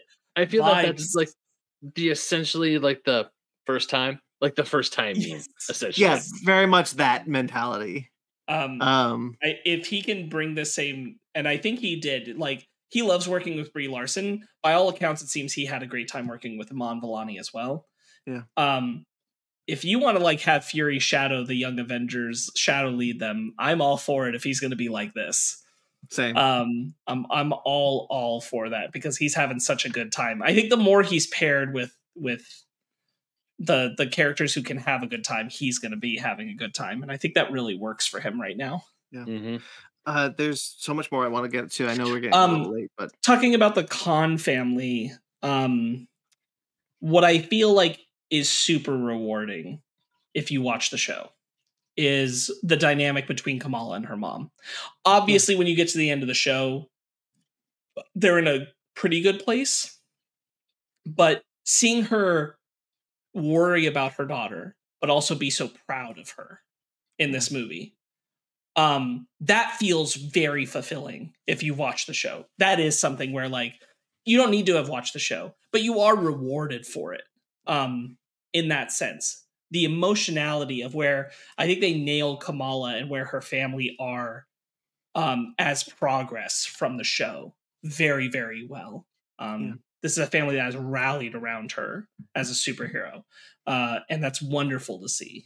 I think they got that across really well, and they have such great. Is Captain Marvel pressuring you? Kind of. They're so good. They're so fun in this movie. I honestly can't sing their praise, and I think every minute of having the family present with Kamala was so wonderful, and I got so emotional at the end when they're going to the Louisiana house and Kamala's family is helping Carol move, and I'm like, they're like they're a little family unit. This is so sweet. When Miss Marvel had ended, when we knew that Iman Vellani was going to be in the Marvels, and we knew the Marvels was coming with Monica Kamala and Captain Marvel. We had said, and you're specifically shepherding this point, that like it would be a shame if the cons aren't in the movie. Yes, I remember like right when the show ended too, that I was saying with you guys that I expect them to be in pretty much that first action scene, right? Yeah. What we get in that first action scene, and then they wouldn't go to Saber and the rest of it. And maybe at the very end of the movie we see them again, but they are in this movie and they are wonderful. God, there's so much more I want to talk about. Flurkins. Let's talk about Flurkins. Genius. Wonderful. Funniest scene in the entire movie where you hear memories as they're eating people, and you hear a guy in the PA system say, "Don't let." He's saying, "Let the Flurkins eat you." I truly didn't see it coming. Let the Flurkins eat you. I truly didn't see it coming. I was like, all right, there's clearly going to be a lot of Flurkins, but like, what are we doing with them? And then it's like, this is the plan. This is how we get out. And I'm like, you son of a bitch. You son of a bitch, MCU. This is so good. It's so brilliant. When Kamala puts up the wall to stop the person from running. It feels like, not to like give too much, credit on style or anything, but like, it feels like a Guardians of the Galaxy level, built up joke. And what they would do, and like it's like funny in its horror. Yeah.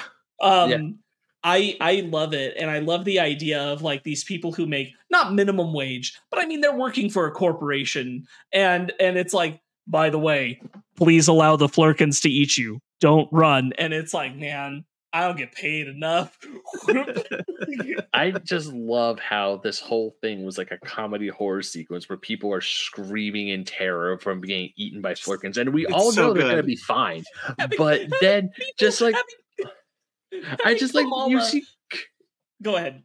You know what? I just love how it's like a great horror movie trope where you see where this one person's running like Goose and the other kitten, and they're hiding behind a wall, and then they're right there, and it's like their eyes open up and even though that's not what happens in the movie, they turn around because they think they're like, I lost them. No, they're right there. The fact that Goose was like shepherding his kittens to do this too. Having Kamala like throw up one of her walls when a person is running from the Flurkins, and he turns back and she's like, I'm sorry. Like it eats them against her wall. I'm like, this is so dark. Also, I just like when Captain Marvel shows up and she's talking to Fury, and Fury is like, and she's like, what are you doing? He's like, no, this is how we're like, if the Flurkins eat them, we could get everyone in the escape pods because we're just gonna hurt. She's like, so we're just like, the second she said, so we're basically hurting cats, and Nick Fury goes, yeah. Instantly just ran, here, kitty, kitty, kitty. That broke me. I thought that was hilarious. I hate the musical Cats. Mm-hmm. I think it is a terrible, terrible musical.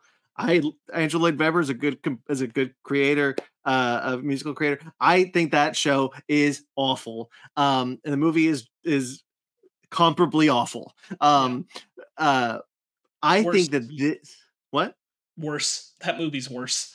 Yeah. Which is honestly a feat. The fact that you make Cats worse. Congratulations. They should have just let Jason Derulo say his own name in the song. I think that this movie, including the musical it is from, is the best use of the song Memories, bar none. It's very good. It's very funny.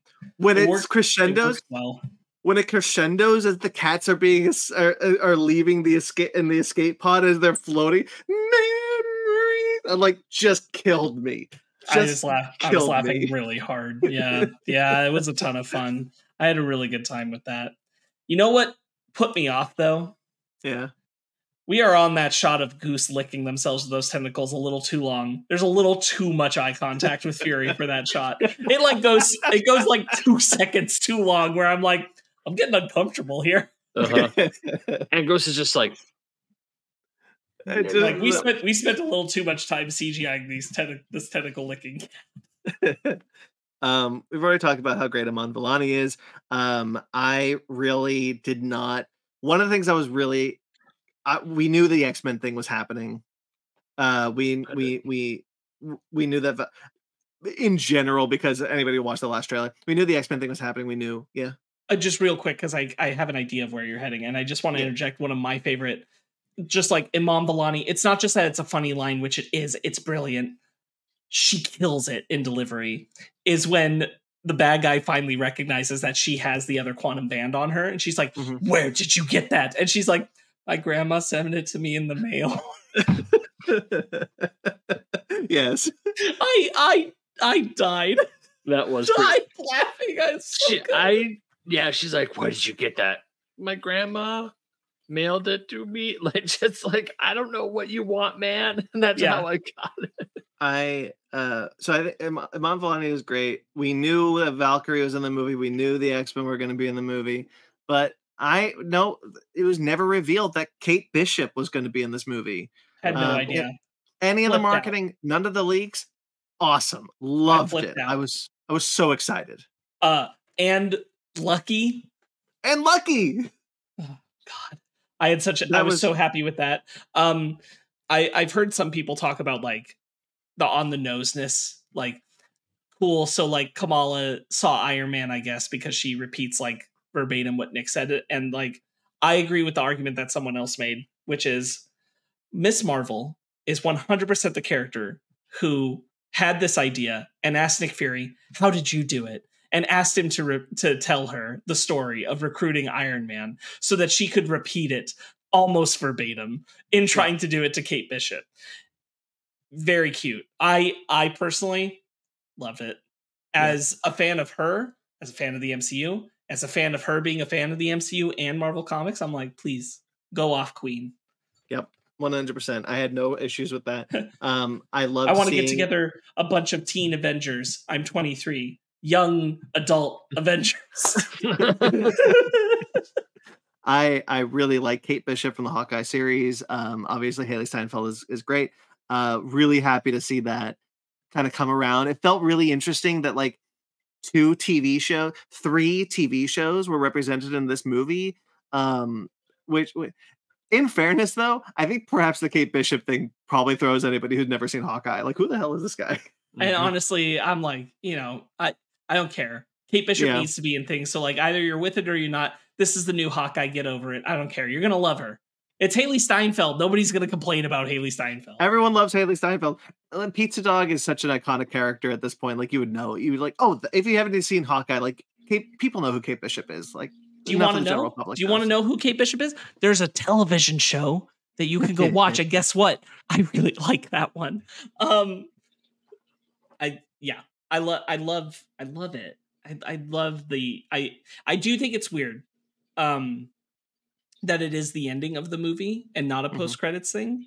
I do think while I like the lead-in of her talking with Carol, I kind of wish the movie buttoned on Carol and Kamala in Louisiana and it was a post-credits. So I felt like the movie's story ended before they did that. But I'm splitting hairs if I do that. Like, it's not really that big of a deal. I think it's wonderful. Very much like in the mail line, the like, where did you find all that information on me? This was under my couch. Yeah. The transparent pad that hides classified information, not at all. And Iman Vellani's delivery of that please at the end. Pitch perfect. Pitch perfect. What an incredible show. Appearance to have for Kate Bishop. Really happy you took us there, Brandon. Going back a bit, we've talked about like I can't say it enough. The leads work so well together. I think this time around Brie Larson has so much more, I think, ownership of the character and confidence in playing her than she got to have with either Captain Marvel or Endgame. Because I think that was such disparate parts of Carol's identity that she didn't get a foundation on either one the whole way through because of the nature of it. And like, I'm not saying she did a bad job in Captain Marvel. I quite like her in that movie. I just think that she never got to like, here I feel her forming a personality of who do I want Carol to be, because half of the movie she can't. She's not allowed, by the nature of the story of Captain Marvel, she's not allowed to know exactly who she wants Carol to be. Yeah, I agree. And here I feel like I really like her I really love things like the energy she brings to bits where she's asking Kamala to remember where the coordinates were, and she's like, "Oh, so you saw where it was? Where was it?" And she's like, "The stars," and she's like. That's great. That's okay. That's great. Like Carol, like low key stressed, but like, yeah, that's okay. It's like, okay, you're not wrong, but yeah, I've never seen Star Trek before. I like Carol's ship. I think there's a lot of personality in that ship that I quite like. I want to also. Oh, go ahead. Go ahead. No, please. You have a thought. I want to shout out the costume design of this film. Yes, thank you. Which I think is. There's been a lot of mixed talk about Kamala's second suit. I don't love it, if I'm honest. I think it's a little too overly designed. But I really like Photon or Monica.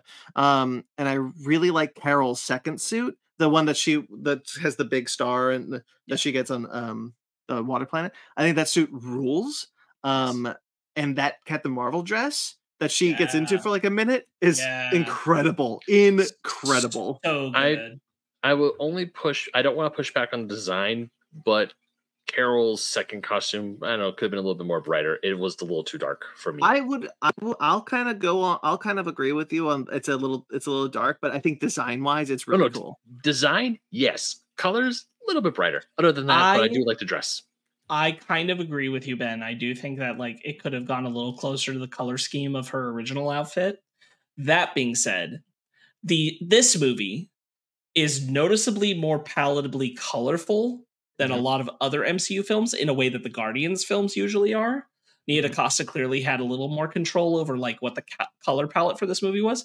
So even though her costume is darker, I don't feel like it's lost. Oh no. In the way I think it would be in other MCU films that are not as good about separating out their palette. Yeah, I really wanna like highlight, like legitimately, like, as you would like with a book of what Sparkz just said, like highlight like the color palette of this movie is really good in a way that I the first Captain Marvel I don't think is, and in a way that the Guardians films often are. It's very much that kind of, again, it's an MCU film that I've kind of been dying to see for a long time in a lot of ways. I think it's very bright and beautiful and fun in its color. Again, I think Nia DaCosta, while the edit has chopped up some of her work, I think Nia DaCosta is a really good director. I think she was a good choice for this. I think she brings a lot of good direction to the performances and to the structure of this film.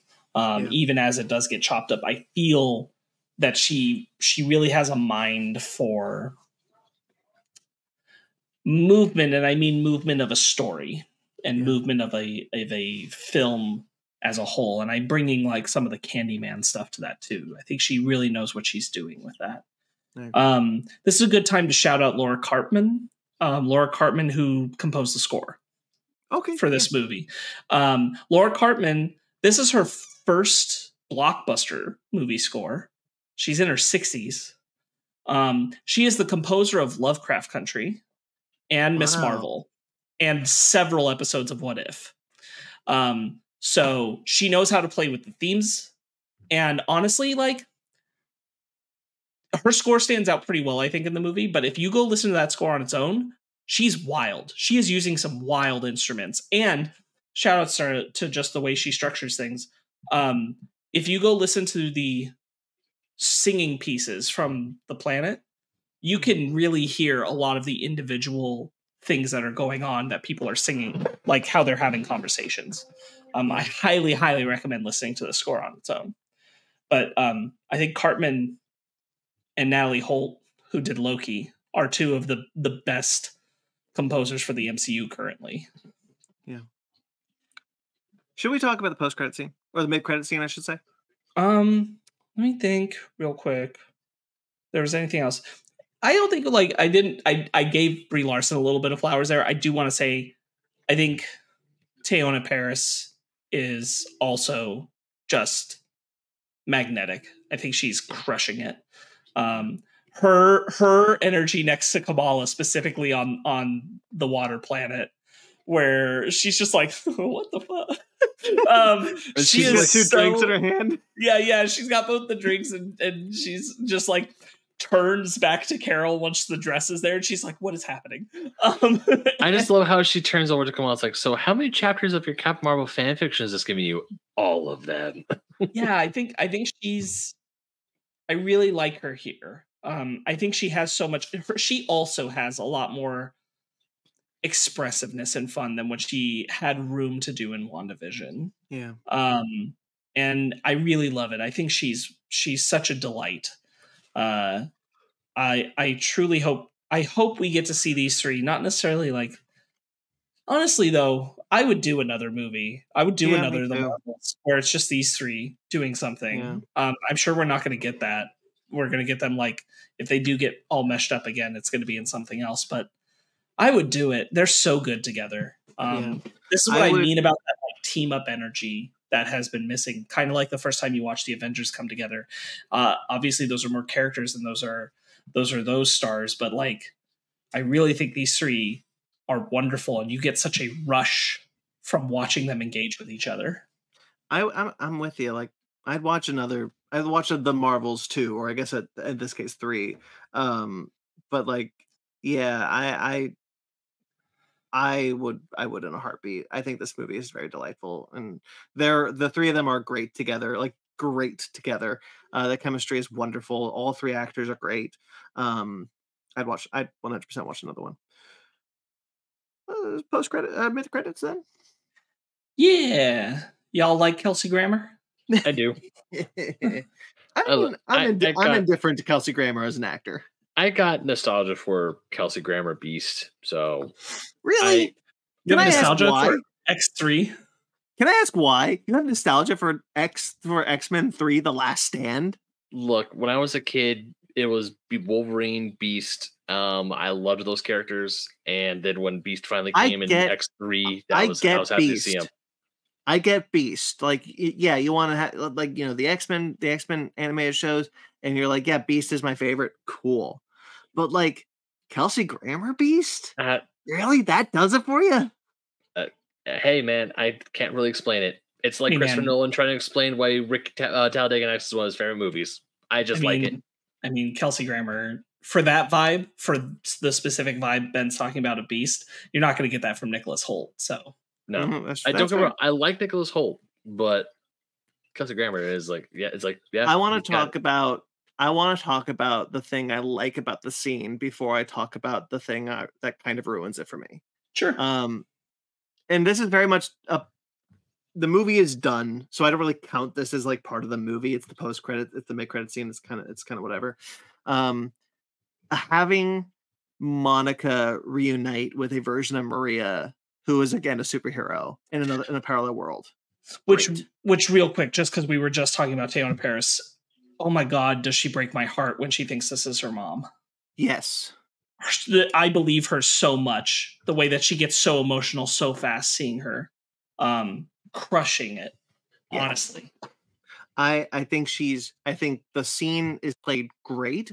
I think it's really interesting. It creates such an interesting dynamic for Monica to have to deal with, and wherever the story thread gets picked up next, which is most likely Secret Wars, honestly.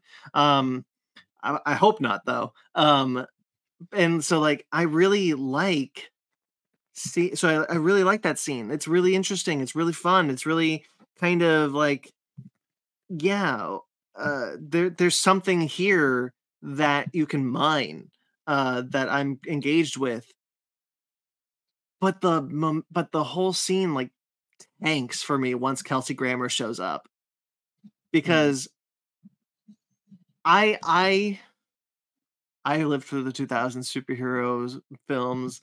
I like some of those films. I played X-Men. X2 is great. I love X2. The first two Spider-Man films. I never needed to relive that or be reminded of that era of superhero films again. It's the same reason why I don't really like the Sony Marvel films, because like they feel like those movies, and I'm like, I'm good. I've seen those. I'm 100% fine with never seeing them again. There's no like sense of interest in me to kind of go back to those worlds. I feel very strongly that the Fox X-Men films should kind of have died with Fox. Maybe died with Days of Future Past, let's be honest. Maybe died with Days of Future Past. Oh, yeah. Well, except for Logan. Sure, Logan's great.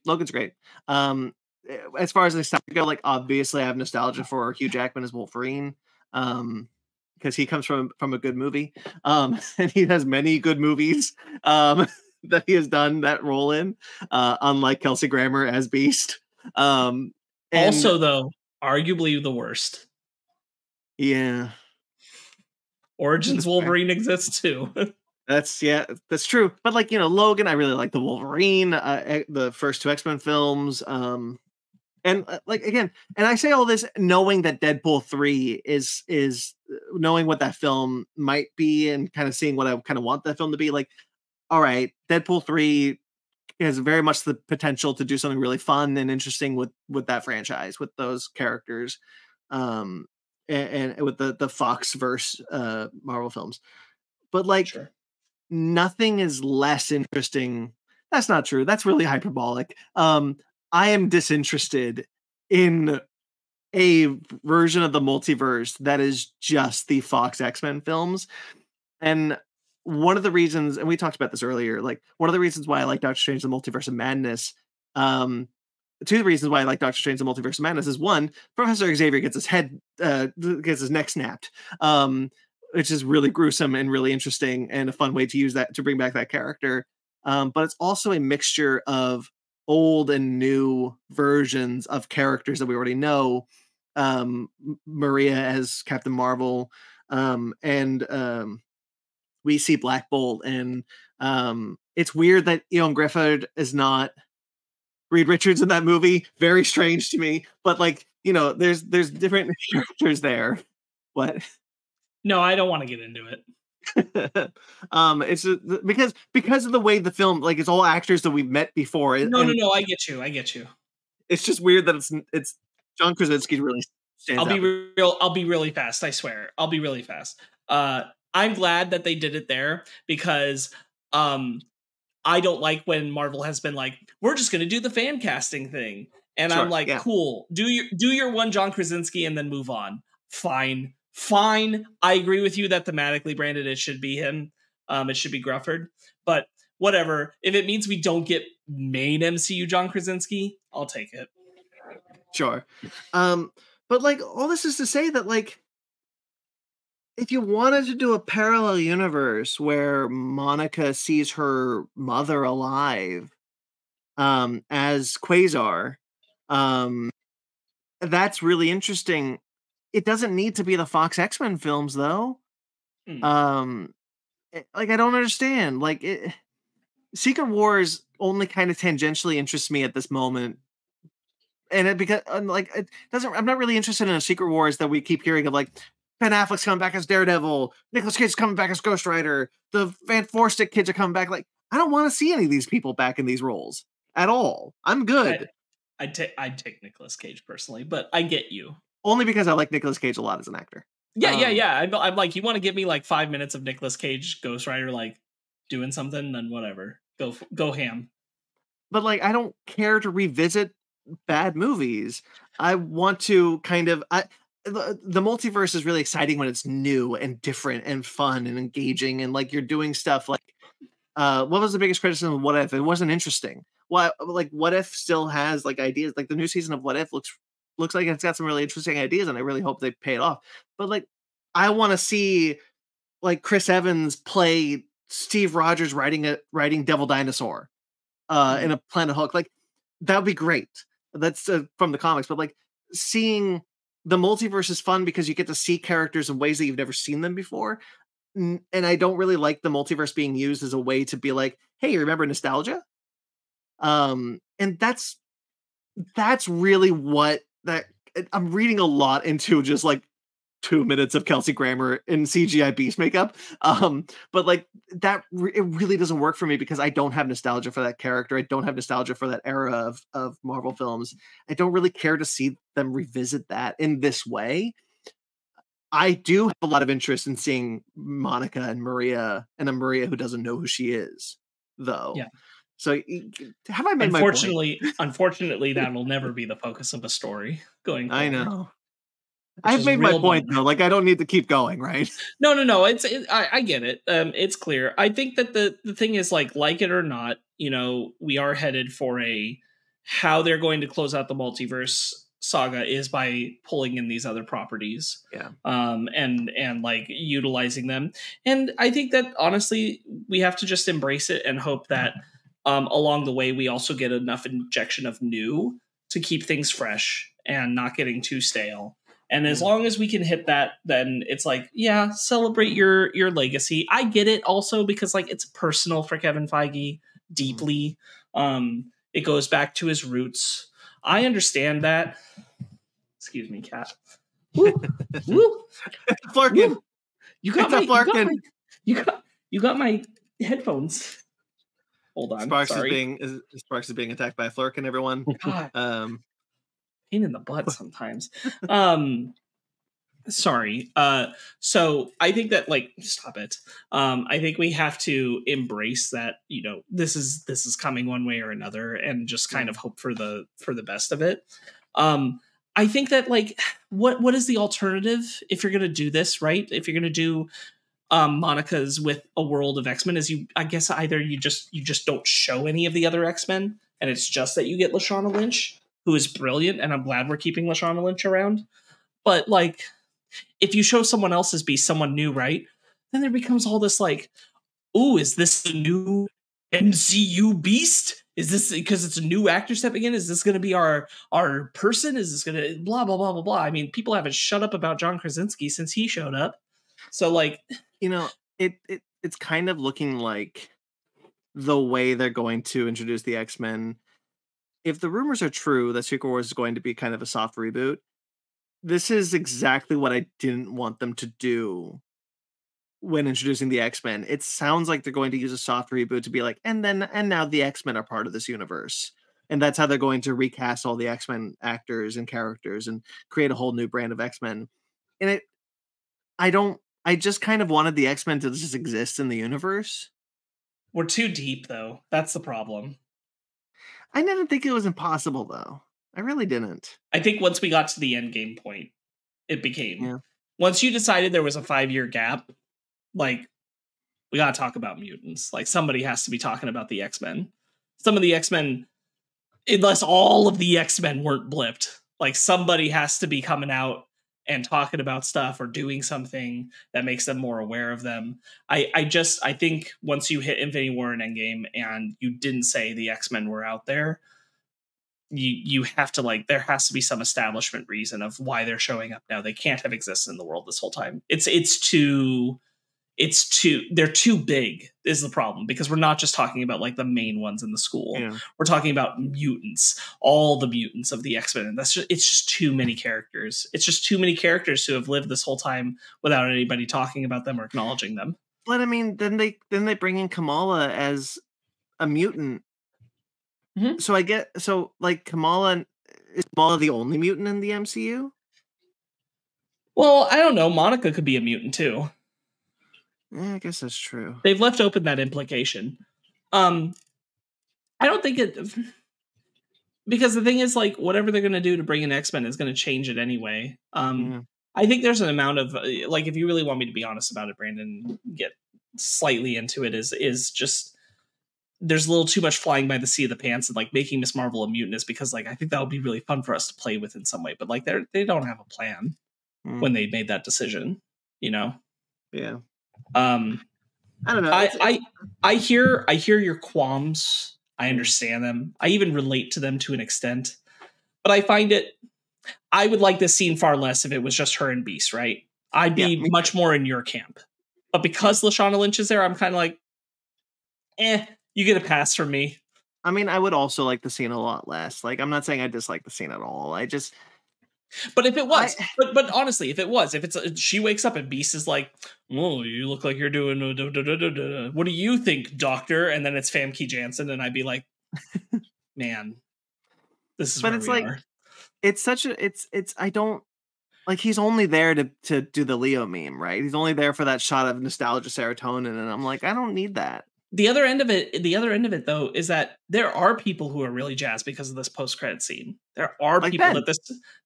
that this really worked for, that it woke them up and made them feel alive again and engaged. I mean, I said woke them up to pick a Ben, but like, I'm being sincere. Like, there's a lot of people who like it did do the thing they wanted it to do. It got them hyped, got them pumped. For me, I think it's even less about personally, it's even less about like which X-Men are appearing, why, and for what purpose. I'm tired of teases like this. These kind of teases don't work for me anymore. Of like X-Men eventually, and like I'm losing the interest in that. What I want in teases is things more like Young Avengers, as long as they actually pay it off. Yeah, which is the other end of it. Honestly, the Young Avengers tease did a whole lot more for me than the Beast one, because looking back on the Young Avengers tease was like, yes, the Young Avengers, because that's something we've been that got me very excited also. Yeah, we've been hypothesizing, theorizing about that for years. The second Beast shows up, I'm like, yeah, it's the Leo DiCaprio meme. It was like, hey, look, it's Beast. And even I'm like, oh, sweet, Kelsey Grammer Beast, cool. But then I'm sitting there going, just bring him in already. We know that the Fox merger is done. Disney has the rights to X-Men, Fantastic Four. They have the rights to nearly everyone that we've been wanting to see in the MCU since its inception. Just stop with it's like, hey, look who we got. Just do Deadpool 3, figure out a way to bring them in, and just be done with it. I'm kind of with Sparkz on this one, where I'm like, yes, we know. Bring him in or shut up. Yeah, I think you both are absolutely right. Like the tease that got me excited was Miss Marvel and Hawkeye. Like that was great. I'm really interested in that. The teases that don't get me excited are like Hercules and Thor: Love and Thunder and Beast at the end of this. Like those aren't exciting to me anymore. Like especially because like anymore. In the climate where we're at. Sorry, Brandon, didn't mean to cut you off. I think it's especially in the climate where we're at, where I'm getting a lot of like, to talk about the Fox films. I'm like, yeah, but is Mr. Sinister ever really going to show up? Are we really ever going to see Hercules again? Yeah. And genuinely, guys, I really enjoyed this movie. Had a great time. I'm really glad they put it in a Young Avengers tease. Are we actually getting that? Do we really believe we're going to get that project before they just Kang Dynasty, Secret Wars, whatever those two Avengers films are going to be, reset the universe? I hope so. I hope so. But do we really think we're going to get it? Do we really think they're going to pull that trigger? Because I'm not convinced. This is the problem. I'm not convinced. I'm not convinced, but I want it. Well, yeah, I do too. Yeah. Look, we are all in agreement that we want this. We want Young Avengers. I would prefer a Young Avengers movie compared to a Disney Plus show, but if I have to go with the Disney Plus show, I'll take it, as long as they do it better than other previous projects. Do I honest to goodness think they're actually going to pull the trigger, or they're going to and give them their own film or project? Not a chance in hell. With all the stuff that's been circulating Disney right now, with all the, I don't want to say the backlash, but with the negative criticism, the drop in revenue, Disney is going to have to really look hard and really try to figure out what they want to do next with this ginormous thing that they created. I kind of feel that the MCU at times has gotten too big. And I don't mean that as, I mean that as it's not a slight, and it doesn't mean that I'm burnt out on superhero films. I'm not. I enjoy super films. We all enjoy superhero films. But looking at all the stuff that came out just this past year and even the year before, yes, COVID was a major factor, but there was a time where I was kind of like with Brandon, where I'm like, I'm tired. I just give me a break. And now that they kind of slowed down their schedule looking forward, I'm like, okay, thank you. We have time to breathe. We have a break. I think this is a much larger conversation. I don't want to get too deep into because we're talking about the Marvels. Yeah, we're talking about the Marvels. But I do think that part of it is just, I really feel like a lot of people, including Marvel Studios itself, has rebuffed against this. But the problem to me was you needed more continuity, not less. And by making the projects feel more disparate post Endgame, I think it made it so that people came out of Endgame wanting to be just as rewarded down the road as they were for the entire Infinity Saga. So they were going to tune into every single thing. And they were like, gimme, gimme, gimme. Like, even as they were tired, they were like, yeah, but also I want the train to keep going. I'm really enjoying it. That was the majority of the feeling. The quality level being low and it feeling repeatedly like you go through something and at the end of it, it's like, okay, but like, is this ever going to come back around? Will we ever see the Eternals again? Is there not still a Celestial in the ocean? Is like these things that it's like, I want to be invested, but at the same time, it's like, I don't know, do these things matter to the universe as a whole? And again, I go back to that whole point that like, one of my big things is I think they just squandered the kind of like foundation that they had post Endgame of everybody's just gone through something traumatic. Everybody has just gone through what Thanos did. So everybody has a similar starting point that they can all kind of connect to and relate to. And that's such an easy way to say, like, we all live in the same world. And they abandoned that to make it so you felt like you could jump in, tune out on whatever. And I think as the only successful cinematic universe that's like this, I know there's the Monsterverse, but like, come on, it's one Kong movie and then a bunch of Godzilla movies. When they make a TV show and a Kong TV show. Stop it. When they make a Mothra movie, I'll start to acknowledge it. Hey, I will defend that anime. That is a good anime. Good. I'm glad. I think cinematic universe is a strong term for it. But for Marvel, even if you acknowledge that, like, there's nothing else like out there like the MCU. There's nothing else that's been able to do it. And I think they should have embraced that rather than trying to be like other things. I think they should have forged their own path and they didn't. And so we'll see how that all shakes out. But the point for the Marvels is that I think this was a wonderful movie. Yeah. I think not just box office numbers, so obviously that is a factor, but there's a lot of factors that I think have done this film dirty. And I really hope that they're very thoughtful about why this movie didn't take off the way it needed to, and recognize that it's not necessarily all the problems of the film itself. And I am hoping that the good word of mouth helps with that, because a lot of people are very positive on it once they watch it.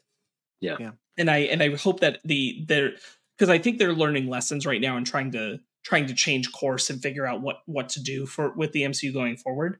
And I don't think we're anywhere near like the downfall necessarily. I just think that we're in a changing point. There's a lot of factors, but I really hope that they learn from the Marvels is at a tail end of a lot of other things, whether they were in the MCU or outside of it, like the strike that worked against this movie. Yeah. But this movie overall worked and has more of what I think the MCU needs in it going forward. I don't need every movie to be fun. That we can have some more dour, more serious ones. Whether it's a show or a movie project. But I do need to have more fun at the movie theater in the MCU in a general sense. And I need to feel like my characters can cross over and come together more often than they have been, because this felt great. Yeah, 100% agree with you. But I want to back up a little bit, because I had something that I wanted to say about your kind of larger MCU discussion. Just quick little button. We know that the MCU is pivoting. There's a lot of speculation about what that means. There's a lot of insider talk about what that could mean. We don't really know, because they're going to, everything's in flux right now. Are they pivoting away from Kang? Are they going to do Doom? Doesn't matter. What I hope about that pivot is that the Young Avengers tease is relevant. Is that it is something that they weren't actively thinking about before, and because they now need to stretch the multiverse saga, they need to rethink what the saga is going to be. They're now looking at it more seriously, That is my hope with this pivot. I really hope you and I, Brandon, share a similar thing where we feel like before you get your second Infinity War and Endgame that they've been pitching what are currently titled Kang Dynasty and Secret Wars as, you need a smaller level Avengers film. If that smaller level Avengers film has to be Young Avengers, I'm fine with that. I would like it if like one adult Avenger showed up at some point to be involved in the story. America. Yeah, somebody.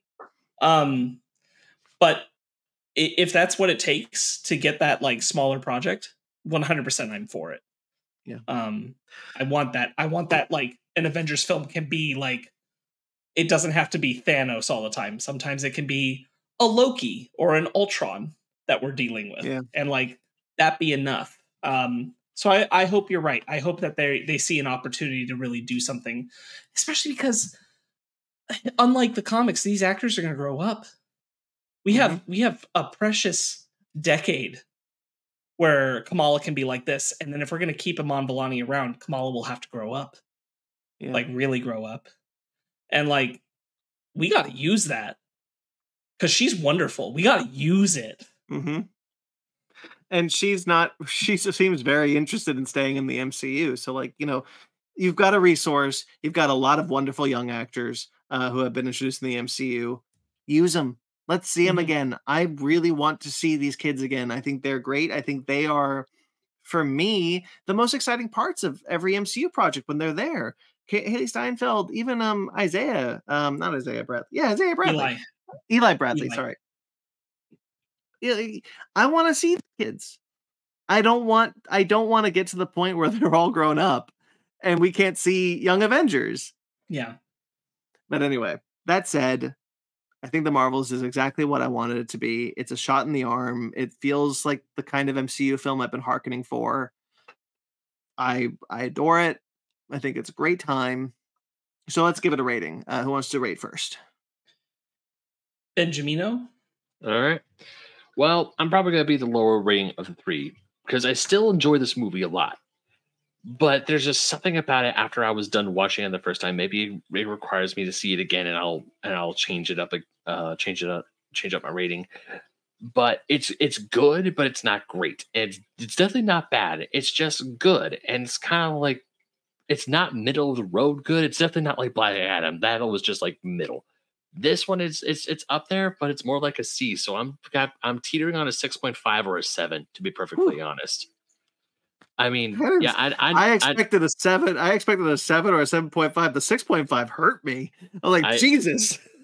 Because there's just something about walking out of this movie, that it's one of those things where something's missing and I can't put my finger on it. Sure. But it wasn't a bad time in the movie theater, which is this film is a weird conundrum of there are things that are bad with this movie, but there are things that are amazing, and I had a great time, and I had fun with it. Just quickly, just want to say, I think very much in the same vein as Transformers Rise of the Beast, you like this movie more than you think you do. Probably. And I'd be curious to know how you feel on a rewatch. Yeah. So yeah, where'd it go? There he goes. So yeah, I'll say, I'll say 7. I'll say very soft 7. Sparkz? Yeah, I think this has a lot of energy. There's a lot. I think so much more of it works than doesn't. I definitely think it has some missing pieces. I feel it when I see it. That there's something taken out of it. And I do think it was I don't know if it was the right call, but I do think it was a panic decision of, we just need this movie to feel good. We just need people to come out of the theater and feel like they had a good time. Like we got to get to that. And that might mean stripping out some things that would normally be an MCU movie that might have made it great or might have made it bad. I don't know. We don't know what those things were. I assume there was some character stuff, like we said, with the villain, some character stuff between the trio. I wish that there was a little bit more of the growth arc really specifically for Monica and Carol, their relationship. But I still have I had such fun. I had such a good time just like enjoying this action comedy experience. and like I hold it up there with a lot of action comedies I really enjoy. It's not complicated, it's simple, it's direct. I think all three female leads are very empathetic performances. I think it's their strength is that they are able to convey this care for each other that is very genuine. And I think it is something that we need in the superhero space that we don't get from a lot of the other superheroes of the MCU fare. They're not all like them. There's an amount of open emotionality that is so good and led by Brie Larson, which I think is awesome. So I'm going to do something I almost never do. I'm going to say 8.5 because I waffle between 8 and 9. And I'm going to say 8.5. I almost never pick a 0.5, but that's my compromise. Do you really try to not do a 0.5? I try not to. I think it's splitting hairs too much. But to be fair, I already think of 1 through 10 as divided 1 through 5. Okay. I agree wholeheartedly with what you were saying, Sparkz. I think there is an emotionality to this film that is rare in the superhero space, not just the MCU space, but just superheroes in general. And I think that comes from its perspective. I hesitate to say it comes from a female perspective. I just think it just comes from a perspective we're not used to seeing. It comes from a director that we are just not used to seeing in the space, and because of that, it feels unique in that perspective. And it's always, and I always say, Ryan shepherds it, I shepherd it, Sparkz shepherds it. It's always good to see other perspectives. Real quick, just because you mentioned Ryan did really like this movie. He couldn't be with us for this recording, but he really enjoyed it. He had a great time. He and I are, there's differences. We're different people. There are some variations, but overall we have very similar senses about what worked, what didn't, and that overall it was just a really great time at the movies. Yeah. I think that kind of I think that emotionality is really important. There's an empathy to our cast that is really great to see.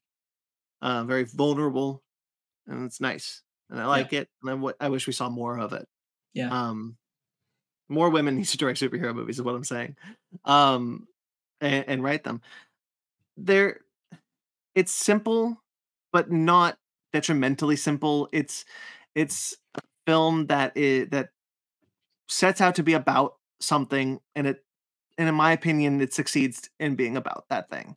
It doesn't try to be more complicated than it needs to be. It doesn't try to overload with things that it feels like it needs to throw in. It is just straight to the point, very fast pace, in and out. And one of the things that it kind of struck me about Sparks' review of Love and Thunder is how much you kept asking for more. You wanted to see more of this and more of that, but where we differed mostly in Love and Thunder is that, to me, the more was detrimental. The fact that I wanted to see more of a certain thing, it was detrimental to the film. And in your review, it wasn't, which I totally respect. But here, when I say I want more, it's not that I wanted more in this film. It's that I want to see these three again together. I want to see more of these three together. I want to see another film with them together doing this. I want Nia DaCosta behind the camera. I don't care. Maybe she needs more. I mean, maybe she needs another pool or to pay off some more student loans. I get this team back together, make another one. I'd love to see it. I'll be there day one. It's an 8. In my opinion, it is an 8 out of 10. Mm-hmm. Solid 8 out of 10. But I'm going to be clear that as objective as can exist in film criticism, which is none, I believe that it is an 8 out of 10 movie, solid, good time at the theater. But I enjoyed it so much, I'm going to give it a 9 out of 10. Yeah, I think that's fair. I think that's reasonable to what you were saying. Also, it doesn't inoculate it from criticism, but it is cool to point out there's one white dude in this whole movie. There is? Yep. There's just one white dude. and he's the only one. It's the right-hand person of the Supremer. Oh yeah. But everybody else is women and men of color, and I think that's awesome. That's really cool. As far as like main characters, we're not talking like background. Yeah, I had a great time. I enjoyed it so much. I give it a 9 out of 10. All right, so that'll do it, guys. That's the review of the Marvels. Thank you for joining us. I hope you enjoyed it as much as we did. And if you hate watched it, hey, leave a like or leave a dislike. Either way, it helps the algorithm. But if you want to tell us how much you hated the Marvels, go right ahead. We won't read it. I want to say he's lying. He's gonna read it. He's gonna think about it. He'll be really mad. Like he won't respond because I won't let him. But he'll read it. I don't respond to. Maybe we'll read it on the show and complain about it. So we'll that'll be it, guys. We won't do that. Don't leave hate comments. Like, be civil. We run a good show here. We run a kind show here. Guys, check out our website at fakenerdpodcast.com to see all the other shows you can check out on this channel. Now that the strikes are over, there's tons of things coming out at the time. So be sure to be on that website and see all the things, find where you can find all the things that you've missed and that we're putting out now. All the links to subscribe and to watch and listen are all on the website at fakenerdpodcast.com, which is linked below. You can also check out our TeePublic and our Patreon, which are also linked below, and on our website. If you'd like to support us financially, we greatly appreciate it. You can also check us out on Fake Nerd Podcast on all the socials, Facebook, Twitter, and Instagram. I am at BT McClure on Instagram and Twitter. I also write where you can find my writings for atomicgeekdom.com whenever I get around to doing some more of those. And Ben, where can people find you? Well, they could find me at BenMagnet27 on Instagram, Twitter, TikTok, and Threads. You could also find me writing for Old School Gamer Magazine, Fusion Gaming Magazine, GoNintendo.com, and playing Mary Frankenstein in D and Dark. And Sparkz? You can find me wanting to go higher, further, faster at Sparkz Witty on Instagram and Twitter, SPARKZ Witty. All right, guys, like this video, subscribe to this channel, rate and review wherever you get us. We greatly appreciate it on whatever podcatcher for your choice. And until next time we see us, guys, higher, further, faster, baby.